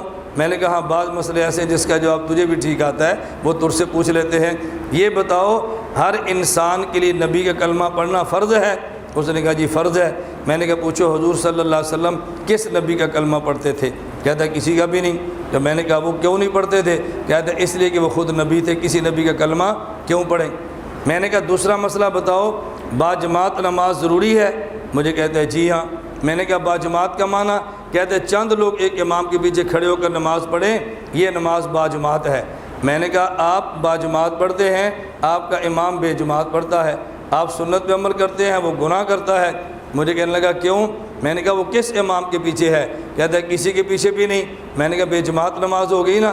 اس نے کہا سائیں وہ تو خود امام کے پیچھے ہے، تو وہ امام کے پیچھے کیوں؟ وہ تو خود امام ہے، امام کے پیچھے کیوں کھڑا ہوگا؟ میں نے کہا جس طرح نبی کسی نبی کا کلمہ نہیں پڑھتا، خود نبی ہے، امام باجماعت نماز میں کسی کے پیچھے کھڑا نہیں ہوتا کیونکہ خود امام ہے۔ ابو حنیفہ اس لیے تقلید نہیں کرتا کہ وہ خود امام ہے۔ مجھے وہ کہنے لگا پھر امام تو اور بھی ہیں، امام مالک، امام شافعی، امام احمد، امام ظفر، امام سفیان، امام محمد، کتنے امام ہیں؟ آپ اوروں کی تقلید نہیں کرتے، صرف ان کی تقلید کیوں کرتے ہیں؟ میں نے کہا شہر میں مسجدیں اور بھی ہیں، اور مسجدوں میں جمعہ ہوتا ہے؟ مجھے کہتے ہیں جی ہاں۔ میں نے کہا آپ اور مسجد میں جمعہ چھوڑ کے یہاں پر جمعہ کیوں پڑھتے ہیں؟ کہتے ہیں سائیں اور مسجدیں چھوٹی ہیں اور یہ مسجد بڑی ہے۔ میں نے کہا اور امام چھوٹے ہیں اور یہ امام بڑا ہے۔ اور امام چھوٹے ہیں اور یہ امام بڑا ہے۔ تو تقلید کون کرتا ہے؟ غیر مجتہد۔ کون کرتا ہے؟ غیر مجتہد۔ اچھی طرح سمجھ لیں، مظفر گڑھ کے علاقے میں میرا بیان تھا، تو ایک آدمی کی چٹ آ گئی، تقلید کے مسئلے پر میں نے بیان کیا، تو انہوں نے کہا جی تقلید کا مسئلہ مزید آسان کر کے مثال سے سمجھا دیں۔ میں نے ان سے کہا بھی آپ کے مظفر گڑھ شہر میں ٹرالی اور ٹریکٹر ہیں؟ اس نے کہا جی بہت ہے۔ میں نے کہا ٹرالی کے پیچھے ایک جملہ لکھا ہوتا ہے پاس کر یا برداشت کر، کہتا ہے یہ لکھا ہوتا ہے۔ میں نے کہا جو پاس کرنے کی طاقت رکھے وہ مجتہد ہے، اور جو برداشت کرنے کی ہمت رکھے وہ مقلد ہے۔ لفظوں کو سمجھا کریں، پاس کرنے کی طاقت رکھے تو مجتہد، اور برداشت کرنے کی ہمت رکھے تو مقلد۔ میں نے کہا جو پاس کرنے کی طاقت بھی نہ رکھتا ہو اور برداشت کرنے کی ہمت بھی نہ رکھتا ہو، یہ غیر مقلد۔ نہ پگڑی باندھ سکتا ہے نہ چھڑوا سکتا ہے، نہ پگڑی باندھ سکتا ہے نہ ہماری چڑھوا سکتا ہے، نہ پاس کر سکتا ہے نہ برداشت کر سکتا ہے۔ ٹریکٹر ٹرالی اچھی ہو نا، وہ زور سے جا رہی ہوتی ہے، پیچھے ایک پرانا کھنگڑ سا ٹریکٹر ہوتا ہے، وہ پاس بھی نہیں کر سکتا، اس کو غصہ بہت چڑھتا ہے لیکن کر کچھ نہیں سکتا۔ میں نے کہا بالکل اسی طرح یہ بیوقوف ہیں، نہ ہمارے امام کو پاس کر سکتے ہیں نہ برداشت کر سکتے ہیں، جانوروں کی طرح پریشان پھرتے ہیں، کبھی ادھر کبھی ادھر کبھی ادھر، تو غصے سے بفرتے رہتے ہیں، نہ پاس کرتے ہیں نہ ہی برداشت کرتے ہیں۔ میں نے کہا چلیں بات چل پڑی ہے، جو ایک ٹرالی اور بھی ہے۔ میں نے کہا ایک ٹرالی اور ہے، اس کے پیچھے ایک اور جملہ لکھا ہوتا ہے، ایک ٹرالی کے پیچھے جملہ لکھا ہوتا ہے، توجہ رکھیں، جملہ کیا ہے؟ ہارن دو راستہ لو۔ میں نے کہا یہ دوسری ٹرالی کون سی ہے؟ کہ ہماری پنجابی زبان میں کہتے ہیں جن نے لائی گلی اودے نال میں چلی، جن نے لائی گلی اودے نال میں۔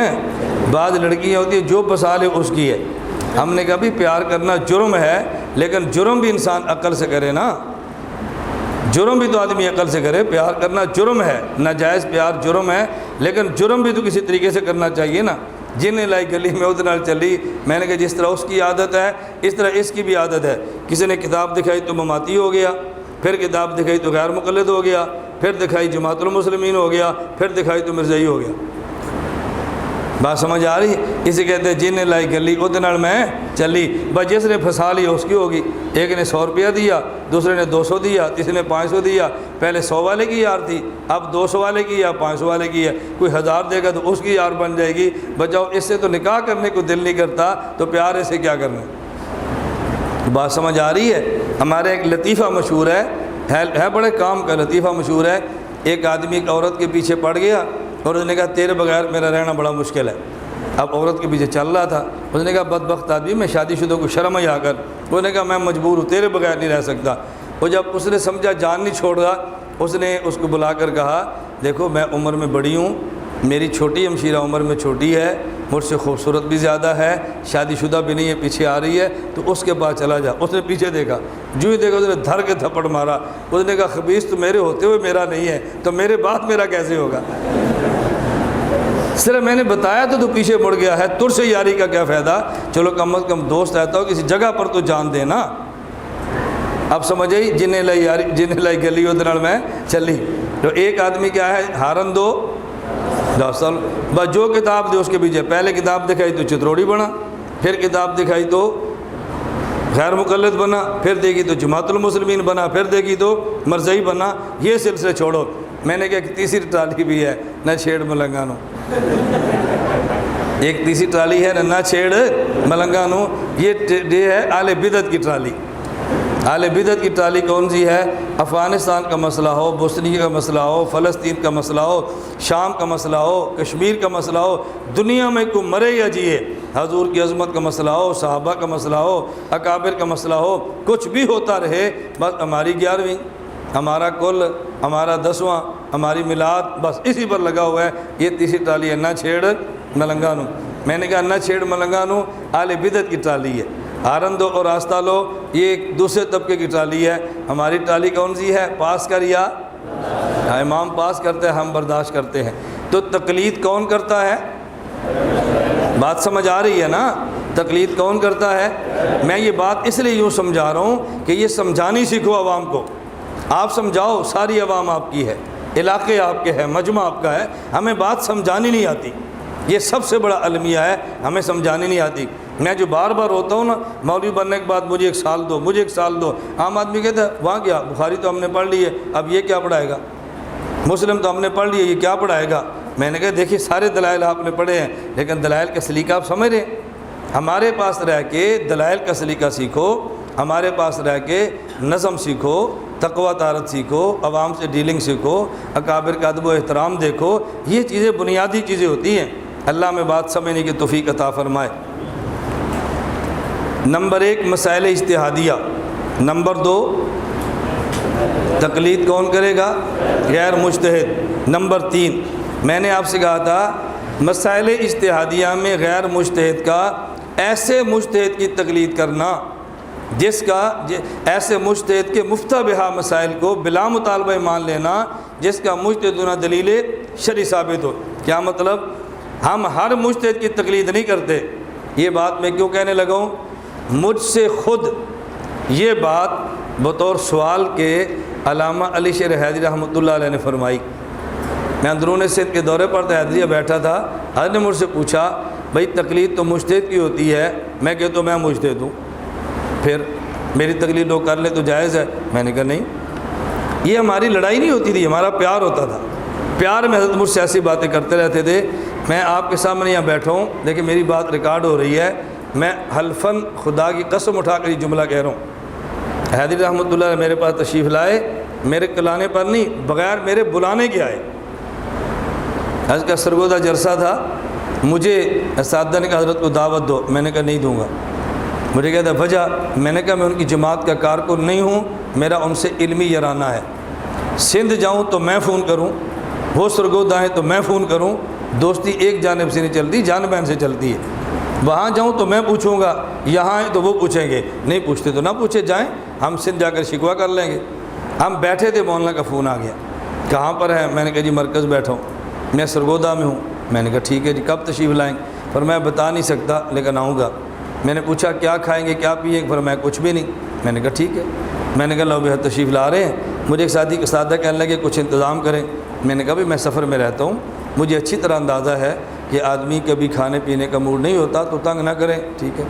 ان کا پھر فون آ گیا حضرت کا 2 بجے، میں 4 بجے آ رہا ہوں، چائے پیوں گا۔ میں نے کہا ٹھیک ہے، تشریف لے آئے۔ جو بات میں سنانا چاہتا ہوں میں ایک قسم اٹھا کر سنا رہا تھا، مجھے فرمانے لگے اگر ہمارے شیعت کے مسئلے پہ ہمیں عدالت یا اسمبلی میں جنگ لڑنی پڑی تو آپ میرا ساتھ دیں گے؟ میں نے کہا جی آپ بڑے ہیں، دلائل کے بادشاہ ہیں، میں نے آپ کا ساتھ کیا دینا ہے؟ خدا گواہ ہے، میرا ہاتھ پکڑا اور اپنے کندھے پہ رکھ لیا، کہتے نہیں میرا اپنا ہاتھ میرے کندھے پہ رکھ کے دے، میرا ساتھ دو گے؟ میں نے کہا حضرت آپ کے پاس دلائل ہے، میں کیا ساتھ دوں گا؟ اب حضرت کے لفظ سننے لگوں، مجھے فرمان لگے کتابی علم میرے پاس ہے، وحبی علم تیرے پاس ہے۔ یہ مولانا کے لفظ ہیں، فرماتے ہیں کتابی علم میرے پاس ہے، وحبی علم تیرے پاس ہے، جو دلائل کی طاقت تیری ہے نا وہ شاید ہمارے پاس نہ ہو، مسئلہ چھڑ گیا نا ہمیں ضرورت پڑی، اب بتا ساتھ دے گا؟ میں نے کہا جی کیوں ساتھ نہیں دیں گے؟ ہم جماعت کے کارکن نہیں ہیں، عظمت صحابہ ہمارا ایمان ہے، اس میں کوئی شک کی بات نہیں۔ لوگ لڑتے ہیں جماعت کے کارکن کیوں نہیں ہو؟ میں نے کہا بھی جماعت کا کارکن ہونا ایمان نہیں ہے، عظمت صحابہ کی جنگ لڑنا ایمان ہے، اس میں ہم ساتھ ہیں۔ تو میری بات سمجھ آ رہی ہے؟ لڑائیاں وہ لڑو جو بنتی ہیں، جماعتوں کو بت بنا کر نہ پوجو، اپنے کردار اور مشن کی بات کرو۔ ہم آپ کے ورکر اور سپاہی ہیں، آپ جب آواز دیں گے ہم آپ کے ساتھ ہیں انشاءاللہ۔ میری بات اب سمجھ آ رہی ہے؟ تو حضرت مجھے فرمانے لگے کہ میں کہ تو میں مجتہد ہوں، لوگ میری تقلید کر لیں گے۔ میں نے کہا میں کہوں گا حرام ہے۔ کہتے ہیں کیوں؟ تقلید مجتہد کی ہوتی ہے۔ میں نے کہا حضرت ہر مجتہد کی تقلید نہیں ہوتی، اس مجتہد کی تقلید ہوتی ہے جس کا مجتہد ہونا دلیل شرعی سے ثابت ہے۔ مجھے کہتا ہے وہ کیسے؟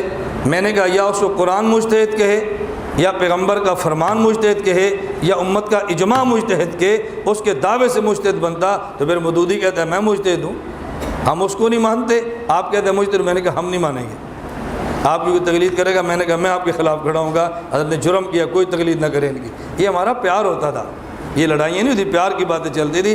میں کبھی ایسے شبہات تھے نا حضرت جو مجھے فرماتے، پھر میں ان شبہات کو چھیڑتا تھا، بڑے خوش ہو کے پیش کرتے۔ 3 گھنٹے ہماری ملاقات، جیل کی نظر بندی میں کوئی نہیں جاتا، میں دوران نظر بندی 2 بار گیا ہوں اور 3 گھنٹے پاس بیٹھا ہوں۔ پتہ نہیں غلط فہمی آپ کو کیسے ہو جاتی ہے، ہمیں بہت تعجب ہوتا ہے۔ ہم مشن میں آپ کے ساتھ ہیں، جماعتی آپ کے کارکن نہیں ہیں، یہ بڑی کھلی سی بات ہے۔ اس پہ ناراض ہو جائے آپ کی مرضی، خوش ہو جائے آپ کی مرضی، منافقت نہیں کرنی چاہیے، بات صاف صاف کرنی چاہیے۔ یہ بات ٹھیک ہے غلط ہے؟ آپ ہمارے پاس ہیں، آپ ہمارے پاس پورے 12 دن پڑھیں، عالمی اتحاد اہل سنت والجماعت کا ایک بھی کارکن نہ بنے، ہمیں تکلیف نہیں ہوگی۔ اس مشن پر کام نہیں کریں گے ہمیں پھر تکلیف ہوگی۔ ہم نے آپ کو بلایا جماعت کا کارکن بنانے کے لیے نہیں، ہم نے آپ کو بلایا مسلک سمجھانے کے لیے۔ مسلک سمجھنا اور ہے، جماعتی ورکر ہونا اور ہے۔ دل تھوڑا سا بڑا رکھا کرو۔ بات سمجھ آ رہی ہے آپ کو؟ قرآن کریم سے ثابت ہے وَدَاوُودَ وَسُلَيْمَانَ إِذْ يَحْكُمَانِ فِي الْحَرْثِ إِذْ نَفَشَتْ فِيهِ غَنَمُ الْقَوْمِ وَكُنَّا لِحُكْمِهِمْ شَاهِدِينَ فَفَهَّمْنَاهَا سُلَيْمَانَ وَكُلًّا آتَيْنَا حُكْمًا وَعِلْمًا۔ سورۃ الانبیاء آیت نمبر 78۔ داؤد علیہ السلام نے فیصلہ کیا، سلمان علیہ السلام نے فیصلہ کیا، اس پر انشاءاللہ میں آگے بات کروں گا۔ اب یہ فیصلہ منصوص نہیں تھا، اجتہاد تھا، تو داؤد علیہ السلام نبی بھی ہیں، مجتہد بھی ہیں، سلمان علیہ السلام نبی بھی ہیں اور مجتہد بھی ہیں۔ ان کا مجتہد ہونا قرآن سے ثابت ہے۔ حضرت عمر رضی اللہ تعالیٰ عنہ، ان کے حق میں قرآن اترا ہے۔ جنگ بدر کے قیدیوں کے بارے میں ایک فیصلہ باقی صحابہ کا تھا، رائے تھی، ایک رائے عمر کی تھی۔ حضرت عمر کی رائے کیا تھی؟ ان قیدیوں کو قتل کر دینا چاہیے۔ حضرت صدیق کی رائے یہ تھی فدیہ لے کر چھوڑ دینا چاہیے۔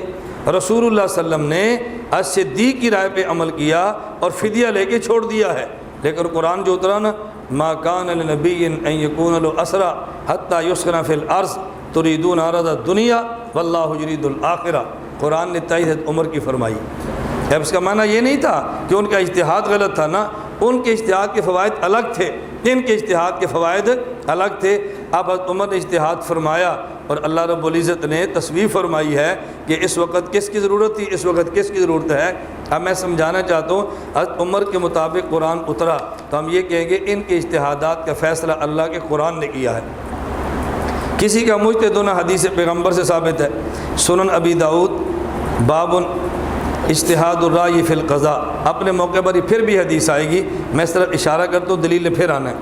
حضرت معاذ رضی اللہ تعالیٰ عنہ جب یمن گئے تو رسول اللہ صلی اللہ علیہ وسلم نے فرمایا اے معاذ یہ بتاؤ کیف تقضی اذا عرض لک قضاء، فیصلہ کیسے کرو گے؟ انہوں نے کہا اقضی بکتاب اللہ، قرآن سے فیصلہ کروں گا۔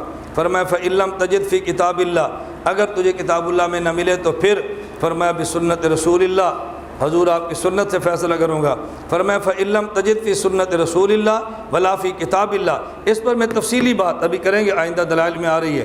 اگر سنت اور کتاب اللہ میں نہ ملے پھر کیسے فیصلہ کرو گے؟ کہا جی اجتہد برائیی، میں اجتہاد کروں گا، ولا آلو، میں کمی نہیں کروں گا۔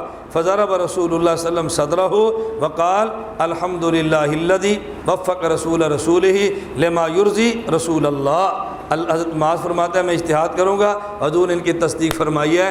حضرت معاذ کا مجتہد ہونا پیغمبر کے فرمان سے ثابت ہے۔ امام اعظم ابو حنیفہ، امام مالک، امام شافعی، امام احمد بن حنبل رحمہ اللہ، ان ائمہ کا مجتہد ہونا امت کے اجماع سے ثابت ہے۔ تقلید ہر مجتہد کی نہیں ہوتی، بلکہ ایسے مجتہد کی تقلید کریں گے جس کا مجتہد ہونا دلیل شرعی سے ثابت ہو، وگرنہ ہم ہر مجتہد کی قطعاً تقلید نہیں کرتے۔ کتنی شکی ہو گئی؟ 3۔ نمبر 4، مجتہد کی تقلید کریں گے کن مسائل میں؟ مفتہ بہا مسائل میں تقلید کریں۔ کیا مطلب؟ مجتہد کا ایک مسئلہ ایسا ہے جس پر فتویٰ نہیں ہے، اور ایک وہ جس پر فتویٰ ہے، ایک وہ جو راجح ہے، ایک وہ جو مرجوح ہے، ایک وہ جو معروف ہے، ایک وہ جو شاذ ہے، ایک مفتہ بہی ہے، ایک غیر مفتہ بہی ہے۔ ہم تقلید مفتہ بہی مسئلے پر کریں گے، غیر مفتہ بہی مسئلے میں تقلید نہیں کریں گے۔ یہ بات اگر ذہن میں آ جائے تو پھر یہ مسئلے حل ہو جائیں گے۔ غیر مقلد آپ کے سامنے پیش کرے گا۔ امام ابو حنیفہ فرماتے ہیں مدت رضاعت 2.5 سال ہے۔ امام حنیفہ فرماتے ہیں فارسی میں قرآن پڑھنا نماز میں جائز ہے۔ امام ابو حنیفہ فرماتے ہیں مسئلے پیش کریں گے، ہم کہیں گے ایسا مسئلہ پیش کرو جس پر ہمارے امام کا فتویٰ ہو۔ اگر ائمہ کا فتویٰ نہیں ہے نہ ہم اس پہ تقلید کرتے ہیں نہ اس کو ہمارے خلاف پیش کر سکتے ہیں۔ بات سمجھ آ گئی ہے؟ تقلید کن مسائل میں؟ مفتہ بہی مسئلے میں تقلید کریں گے، غیر مفتہ بہی مسئلے میں تقلید نہیں کریں گے۔ اس کی مثال ایسے سمجھو جیسے ایک حدیث صحیح ہے اور ایک حدیث ضعیف ہے۔ حدیث کا ضعیف ہونا غیر مقلدین کے دلائل کے مطابق نہیں، بلکہ ضعیف ہونا اصول حدیث کے مطابق۔ یہ میں نے اس لیے بات کی، آگے آئے گی اس میں پھر ذرا بات کریں گے صحیح اور ضعیف کا معیار کیا ہے۔ اگر یہ غیر مقلدین کی میں چونکہ جواب ان کو دینا ہے، ہم ان کے اصول کے مطابق سمجھانے کے لیے بات کرنے لگے ہیں۔ اگر ایک حدیث صحیح ہو اور ایک حدیث ضعیف ہو، حدیثیں دونوں رسول اللہ صلی اللہ علیہ وسلم کی ہیں، آپ بتاؤ عمل صحیح پہ کریں گے یا ضعیف پہ؟ بولتے جاؤ۔ رسول اللہ صلی اللہ علیہ وسلم کی 2 حدیثیں ہیں، ایک ناسخ ہے ایک منسوخ ہے، عمل منسوخ پہ یا ناسخ پہ؟ رسول اللہ صلی اللہ علیہ وسلم کی 2 حدیثیں ہیں، ایک راجح ہے ایک مرجوح ہے، تو عمل کس پہ کریں گے، راجح پر یا مرجوح پہ؟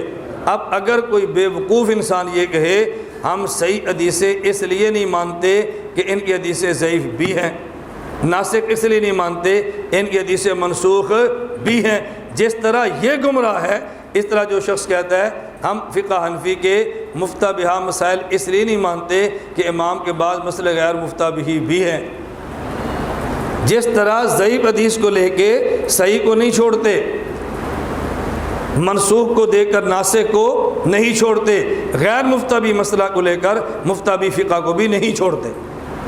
تو غیر مقلد فقہ حنفی جو مفتہ بہی ہے اس کو رد کرنے کے لیے غیر مفتہ بہا اقوال کو پیش کرتا ہے۔ اس پر ایک ذرا سوال سمجھ لیں، یہ میں بڑی قیمتی بحث کرنے لگا ہوں۔ ایک شخص کا سوال یہ ہے کہ آپ یوں کیوں نہیں کرتے کہ آپ کے امام کے مسائل مفتہ بہی بھی ہیں اور غیر مفتہ بہی بھی ہیں، وہ بھی ہیں جن پر فتویٰ ہے، وہ بھی ہیں جن پر فتویٰ نہیں، تو آپ تھوڑی سی تحقیق کر لیں اور غیر مفتہ بہی مسائل کو آپ سارے نکال دیں اور صرف مفتہ بہی جمع کر کے امت کو دے دیں تاکہ یہ سارے بحث اور اعتراض ہی ختم ہو جائے۔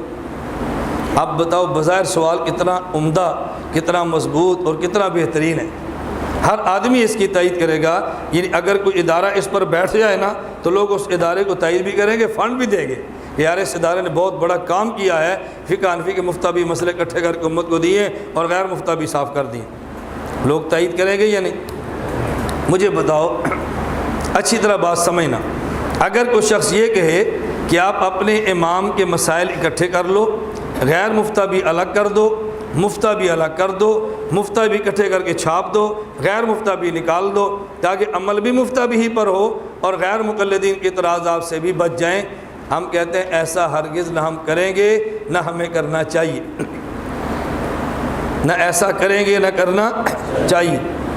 وجہ رسول اللہ صلی اللہ علیہ وسلم کی حدیث دو قسم کی ہیں، صحیح بھی ہیں اور ضعیف بھی ہیں۔ کوئی بندہ کہ ساری حدیثیں اکٹھی کر لو، صحیح الگ کر دو، ضعیف الگ کر دو، ضعیف کو ختم کر دو، صرف امت کو صحیح حدیثیں پیش کر دو اور ضعیف کا دروازہ ہی بند کر دو، نہ ضعیف پڑھانی ہے، نہ آئندہ لکھنی ہے، نہ چھاپنی ہے، صرف صحیح حدیثیں امت کے سامنے لاؤ، یہ جائز ہے؟ جائز نہیں ہے۔ عام بندہ سرسی نظر والا ان پڑھ قسم کا آدمی کہے گا جائز ہے، حالانکہ جائز نہیں ہے۔ کیوں؟ کسی حدیث کا صحیح ہونا یا کسی کا ضعیف ہونا یہ منصوص نہیں ہے، اجتہادی مسئلہ ہے۔ یہ منصوص نہیں، بلکہ جس حدیث کو ہم نے صحیح کہا ہے اپنے دلائل کے مطابق ممکن ہے نفس الامر میں وہ ضعیف ہو، اور جس حدیث کو ہم نے ضعیف کہا ہے اپنے دلائل کے مطابق ممکن ہے وہ نفس الامر میں صحیح ہو۔ تو ہم یہ غلطی کیسے کر سکتے ہیں کہ اپنے اجتہاد کی بنیاد پہ حضور پاک کی حدیث صغیر احادیث صاف کر دے کہ امت نے اعتراض کیا ہے؟ ہم صحیح بھی لکھیں گے، ضعیف بھی لکھیں گے، اور وضاحت یہ کریں گے بھائی دلائل کا تقاضا ہے، اس پہ عمل کرنا ہے، اس پہ عمل نہیں کرنا، لیکن بیان دونوں کو کریں گے کیونکہ دونوں اللہ کے نبی کی روایات اور حدیثیں۔ بالکل اسی طرح توجہ رکھنا، جب ہم امام کے ایک مسئلے کو مفتہ بھی کہتے ہیں تو اس پر نص نہیں ہوتی، اس پہ فقہا کا اجتہاد ہوتا ہے، اس پر فقہا کی رائے ہوتی ہے، فقہا کی وجوہ ترجیح ہوتی ہے۔ تو جس مسئلے کو ہم نے مفتہ بھی کہا ہو سکتا ہے نفس الامر میں غیر مفتہ بھی وہی ہو، اور جس مسئلے کو غیر مفتہ بھی ہم نے کہا ہو سکتا ہے فی الواقع مفتہ بھی وہی ہو۔ ہم یہ غلطی کیسے کر سکتے ہیں؟ اس لیے احادیث صحیح اور ضعیف لکھیں گے بھی، امت کے سامنے لائیں گے بھی، اور وضاحت کر دیں گے یہ صحیح یہ ضعیف، اس پہ عمل کرنا ہے، اس پہ نہیں کرنا۔ امام کے دونوں قسم کے مسائل لکھیں گے بھی، پیش بھی کریں گے، اور وضاحت بھی کر دیں گے اس پہ عمل کرنا ہے، اس پہ عمل نہیں کرنا۔ بات سمجھ آ رہی ہے؟ ریورس گیئر نہیں لگانا، یو ٹرن نہیں لینا آپ نے، یہ یو ٹرن والی باتیں چھوڑو۔ میں ان دنوں میں اجتماعات میں نے بہت زور دیا، آپ میں جو ثابت تبلیغ بیٹھے ہیں میں آپ کی خدمت میں گزارش کرتا ہوں، اجتماعات میں نے شد و مت سے گفتگو کی ہے، ہم پکے تبلیغی ہیں، کچے تبلیغی نہیں ہیں، ہم پورے تبلیغ والے ہیں، ادھورے تبلیغ والے نہیں ہیں، ہم پوری تبلیغ مانتے ہیں، ادھوری نہیں مانتے۔ فضائل اعمال میں حکایات صحابہ بھی ہے، فضائل نماز بھی ہے، فضائل ذکر بھی ہے، فضائل رمضان بھی ہے، فضائل درود پاک بھی ہے۔ جو فضائل درود نکال کے باقی فضائل اعمال لیتا ہے وہ ادھورا تبلیغی ہے، اور جو فضائل درود سمیت فضائل اعمال لیتا ہے وہ پورا تبلیغی ہے۔ وہ کچا ہے، یہ پکا ہے، وہ ادھورا ہے، یہ پورا ہے۔ مجھے آپ بتاؤ کچا تبلیغی بننا ہے یا پکا؟ بلند آواز سے، ادھورا بننا ہے یا پورا بننا ہے؟ جو کہتے ہیں پورا بننے کے ہاتھ کھڑے کرو شوق سے، جو کہتے ہیں پورے تبلیغی بنے کے ہاتھ کھڑے کرو۔ کچا تبلیغی بننا ہے یا پکا بننا ہے؟ آج جو کہتے ہیں پکے بنے کے ہاتھ کھڑے رکھو۔ اللہ ہم سب کو سمجھنے کی توفیق عطا فرمائے۔ پھر ایسا کرو، آواز لگاؤ، تبلیغ والے ساتھی آواز لگاؤ، کبھی دکان پہ جاؤ، فضائل اعمال وہ لینی ہے جس پہ فضائل درود درج ہو، فضائل درود نہیں ہم نے نہیں لینی۔ بس چھاپے دکاندار، ہماری سردردی ہے، تو نے کیوں چھاپی ہے اس کو کاٹ کے؟ ہم پکے تبلیغی ہیں، ہم حضرت شیخ کو پورا مانتے ہیں۔ ایک نے اعتراض کیا فضائل درود کاٹ دیا، کل اعتراض کرے کہ فضائل نماز ختم کر دو، کل اعتراض ہوگا شب جمعہ ختم کر دو، کل اعتراض ہوگا تعلیم ختم کر دو۔ کہاں تک کانٹ چھانٹ کرو گے؟ اکابر کی تعلیمات میں کانٹ چھانٹ نہ کرو، سینہ تان کے کھڑے ہو جاؤ، پوری دنیا تمہاری ہے انشاءاللہ۔ بات سمجھ آ رہی ہے؟ میں اس لیے کہتا ہوں ساتھیو بحمداللہ، یہ میں تحدیث بالنعمت کے طور پہ کہتا ہوں، ہم نے پوری دنیا کے مسلک دیوبند کو اپنے پاؤں پہ کھڑا کیا ہے۔ ہم نے کہا یو ٹرن مت لو، ریورس گیئر مت لگاؤ، اپنے اکابر پر کھڑے ہو جاؤ۔ یہ اکابر ہمارے ہیں، نہ اکابر کو چھوڑیں گے، نہ تحریرات کو چھوڑیں گے، نہ ان کے مسلک کو چھوڑیں گے، نہ ان کے منہج کو چھوڑیں گے۔ اعتراض تمہارے ذمہ ہے، دفاع ہمارے ذمہ۔ دفاع کریں گے، دوڑیں گے کیوں؟ دوڑنا چاہیے، دفاع کرنا چاہیے، نہ دوڑنا نہیں آپ نے۔ تو یہ بات دنیا میں پھیلاؤ، اب وہ فضائل مان لو جیسے فضائل درود بھی ہے۔ بات ٹھیک کہہ رہا ہوں میں غلط کہہ رہا ہوں؟ ہاں پکا کام کرو، کچا کام ہم نے نہیں کرنا۔ اللہ میں پکا پکا تبلیغی بنائے، کچا کچا تبلیغی ہم کیوں بنائیں؟ رائے بینڈ سے آواز لگتی ہے اللہ نے پورے دین پر چلنے میں کامیابی رکھی ہے، تو فضائل ایمان میں آدھا کاٹ دیا تو پورا دین کیسے رہا؟ ادھورا ہو گیا نا۔ جو جماعت اپنا نصاب ہی نہ سنبھال سکے اس نے اپنے افراد کیا سنبھال لیں؟ اس لیے ہم نے اپنا نصاب بھی سنبھال لیں، اپنے افراد بھی سنبھال لیں۔ کرو گے نا اہتمام اس کا انشاءاللہ؟ تقلید ایسے مجتہد کی کریں گے کہ جس کا مذہب اصولاً و فروعاً مدون ہوا ہو، اصول بھی لکھے گئے ہوں اور اس کے مسائل اور فروع بھی لکھے گئے ہوں۔ اس سے آپ اعتراضات سے نکل جائیں گے کہ آپ صحابہ کی تقلید کیوں نہیں کرتے، حضرت ابو بکر کی کیوں نہیں کرتے، حضرت عمر کی تقلید کیوں نہیں کرتے، حضرت عثمان، حضرت علی، حضرت امیر معاویہ رضی اللہ عنہ صحابہ کی کیوں نہیں کرتے؟ آپ نے کہنا ہے ہم صحابہ کی تقلید کرنے کے لیے تیار ہیں، لیکن تقلید ایسے مجتہد کی کرتے ہیں کہ جس مجتہد کا مذہب مدون ہو کر اصول بھی لکھے ہوں، فروع بھی لکھے ہوں۔ صحابہ کرام دعوت میں، جہاد میں، دین کی اشاعت میں اس قدر مشغول تھے، ان کو اصول نکالنے کا اور اصولوں کی روشنی میں فروع نکالنے کا پھر موقع اور پھر تحریر کرانے کا موقع نہیں مل سکا۔ یہ ائمہ اربعہ وہ ہیں کہ جن کے اصول اور فروع مدون ہوئے ہیں، اس لیے ہم تقلید ان کی کرتے ہیں۔ اور ایک نقطہ سمجھنا، تقلید ایسے مجتہد کی کرتے ہیں کہ جس کا مذہب اصولاً و فروعاً مدون ہوا ہو۔ تو جب تقلید ایسے مجتہد ہی کی کرنی ہے تو پھر اس کی کرنا جس کا مدون پہلے ہوا، یہ اس کا حق ہے، یہ اس کا حق ہے، یہ وجہ ترجیح ہے۔ امام ابو حنیفہ کے بارے میں ہم نہیں کہتے، امام سیوطی شافعی المسلک ہے، وہ بھی کہتے ہیں انہ اول من دون علم شریعہ ورتبہ ابوابا۔ امام ابو حنیفہ پہلا وہ شخص ہے جس نے سب سے پہلے مسائل کو مدون اور مرتب کروایا ہے۔ تو جب تقلید کرنے کی ہے تو ایسے کی کر لو نا جو مدون اول ہے۔ مدون اول ہونا وجہ ترجیح ہے یا نہیں؟ وجہ ترجیح ہے۔ آخری بات سمجھیں، پھر مجتہد ایسا ہو کہ جس کا مذہب مدون بھی ہوا ہو اور ہمارے پاس وہ مذہب تواتر کے ساتھ پہنچا ہو، سند کے ساتھ نہیں۔ سند کا معاملہ کمزور ہے اور تواتر کا معاملہ مضبوط ہے۔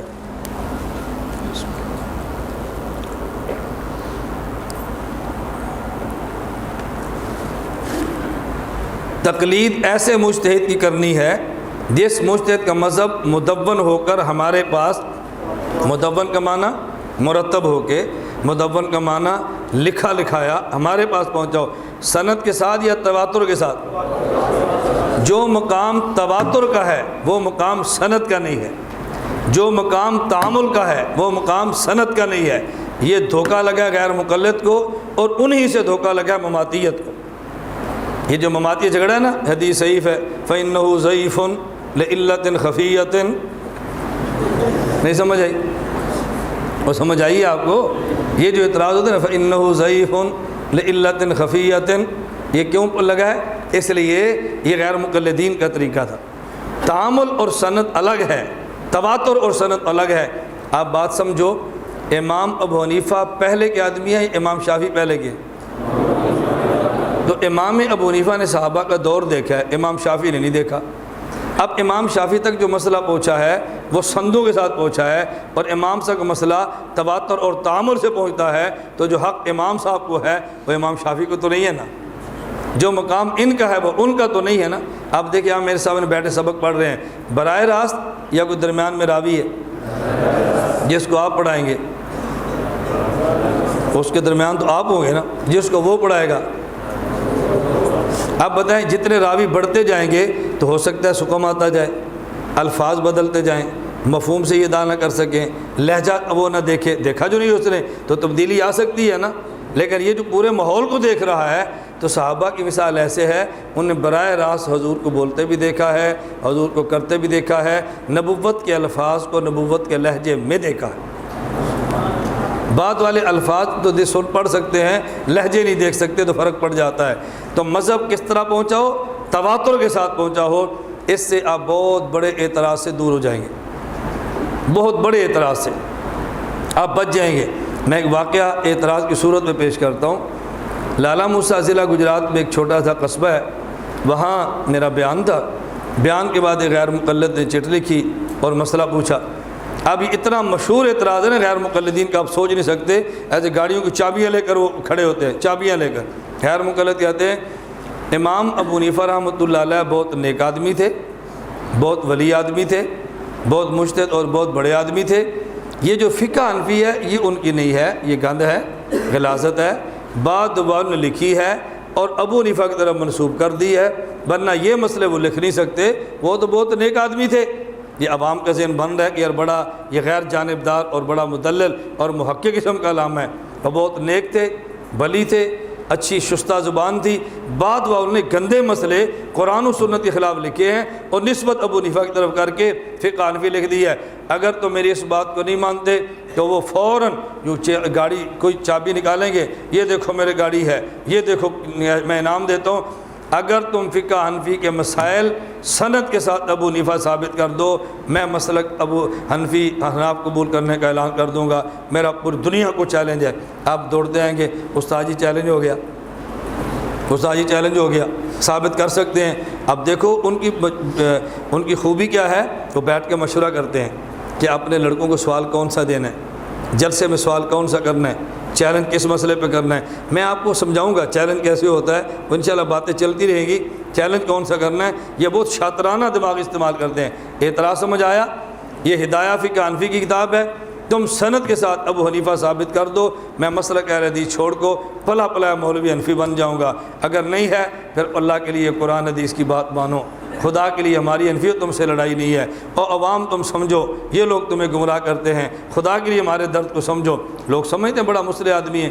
مجھ سے اس غیر مقلد نے سوال کیا فقہ حنفی کے مسائل سند کے ساتھ آپ امام ابو حنیفہ ثابت کر دو، کر سکتے ہو؟ اگر آپ کر دو تو ہم حنفی ہو جائیں گے۔ میں نے کہا اگر کوئی عیسائی آپ سے یہ سوال کرے کہ جو قرآن مسلمانوں کے پاس ہے الحمد سے لے کے بالناس تک ساری آیات کو ایک ایک آیت سند کے ساتھ اللہ کے نبی سے ثابت کر دو، ہم مسلمان ہونے کے لیے تیار ہیں۔ آپ الحمد سے لے کر بالناس تک پورا قرآن ایک ایک آیت سند کے ساتھ اللہ کے نبی ثابت کر سکتے نہیں کر سکتے۔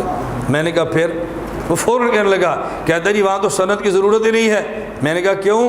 کہتے اس لیے قرآن تواتر کے ساتھ اللہ کے نبی ثابت ہے۔ مولانا صاحب جو تواتر ثابت ہو وہاں سند نہیں مانگتے۔ میں نے کہا جس طرح قرآن تواتر سے اللہ کے نبی سے ثابت ہے، فقہ حنفی کی کتابیں، فقہ حنفی کے مسائل ابو حنیفہ سے تواتر سے ثابت ہے۔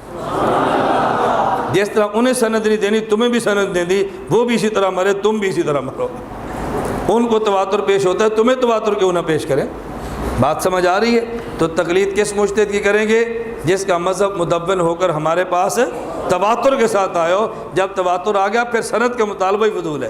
اس لیے حضرت ابن حجر اسقلانی رحمہ اللہ فرماتے ہیں والمتواتر لا یبحث عن رجالہ بل یجب العمل بہ من غیر بحث شرح نخبۃ الفکر۔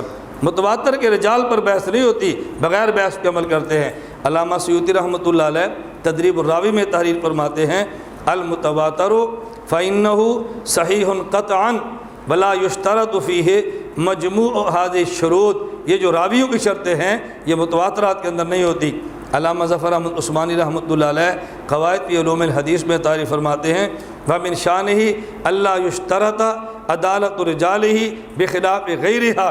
جہاں تواتر آ جائے تو وہاں راویوں میں عدالت کی شرطیں نہیں ہوتی، نہ ہی عدالت پر بحث ہوتی ہے۔ تو ہمارے امام کا مسلک مدون ہو کر ہمارے پاس تواتر کے ساتھ آیا ہے۔ کوئی اور ایسا ہے تو پیش کرو، جب نہیں ہے تو پھر ہم دعوت دیتے ہیں ہمارے امام کو بھی قبول کر لو، ہمارے امام کی فقہ کو بھی قبول کر لو، اور ہمارے امام کی تقلید بھی کر لو۔ اللہ پاک ہم سب کو تقلید کا مسئلہ سمجھ کر امت کو سمجھانے کی توفیق عطا فرمائے۔ وآخر دعوانا ان الحمد للہ رب العالمین۔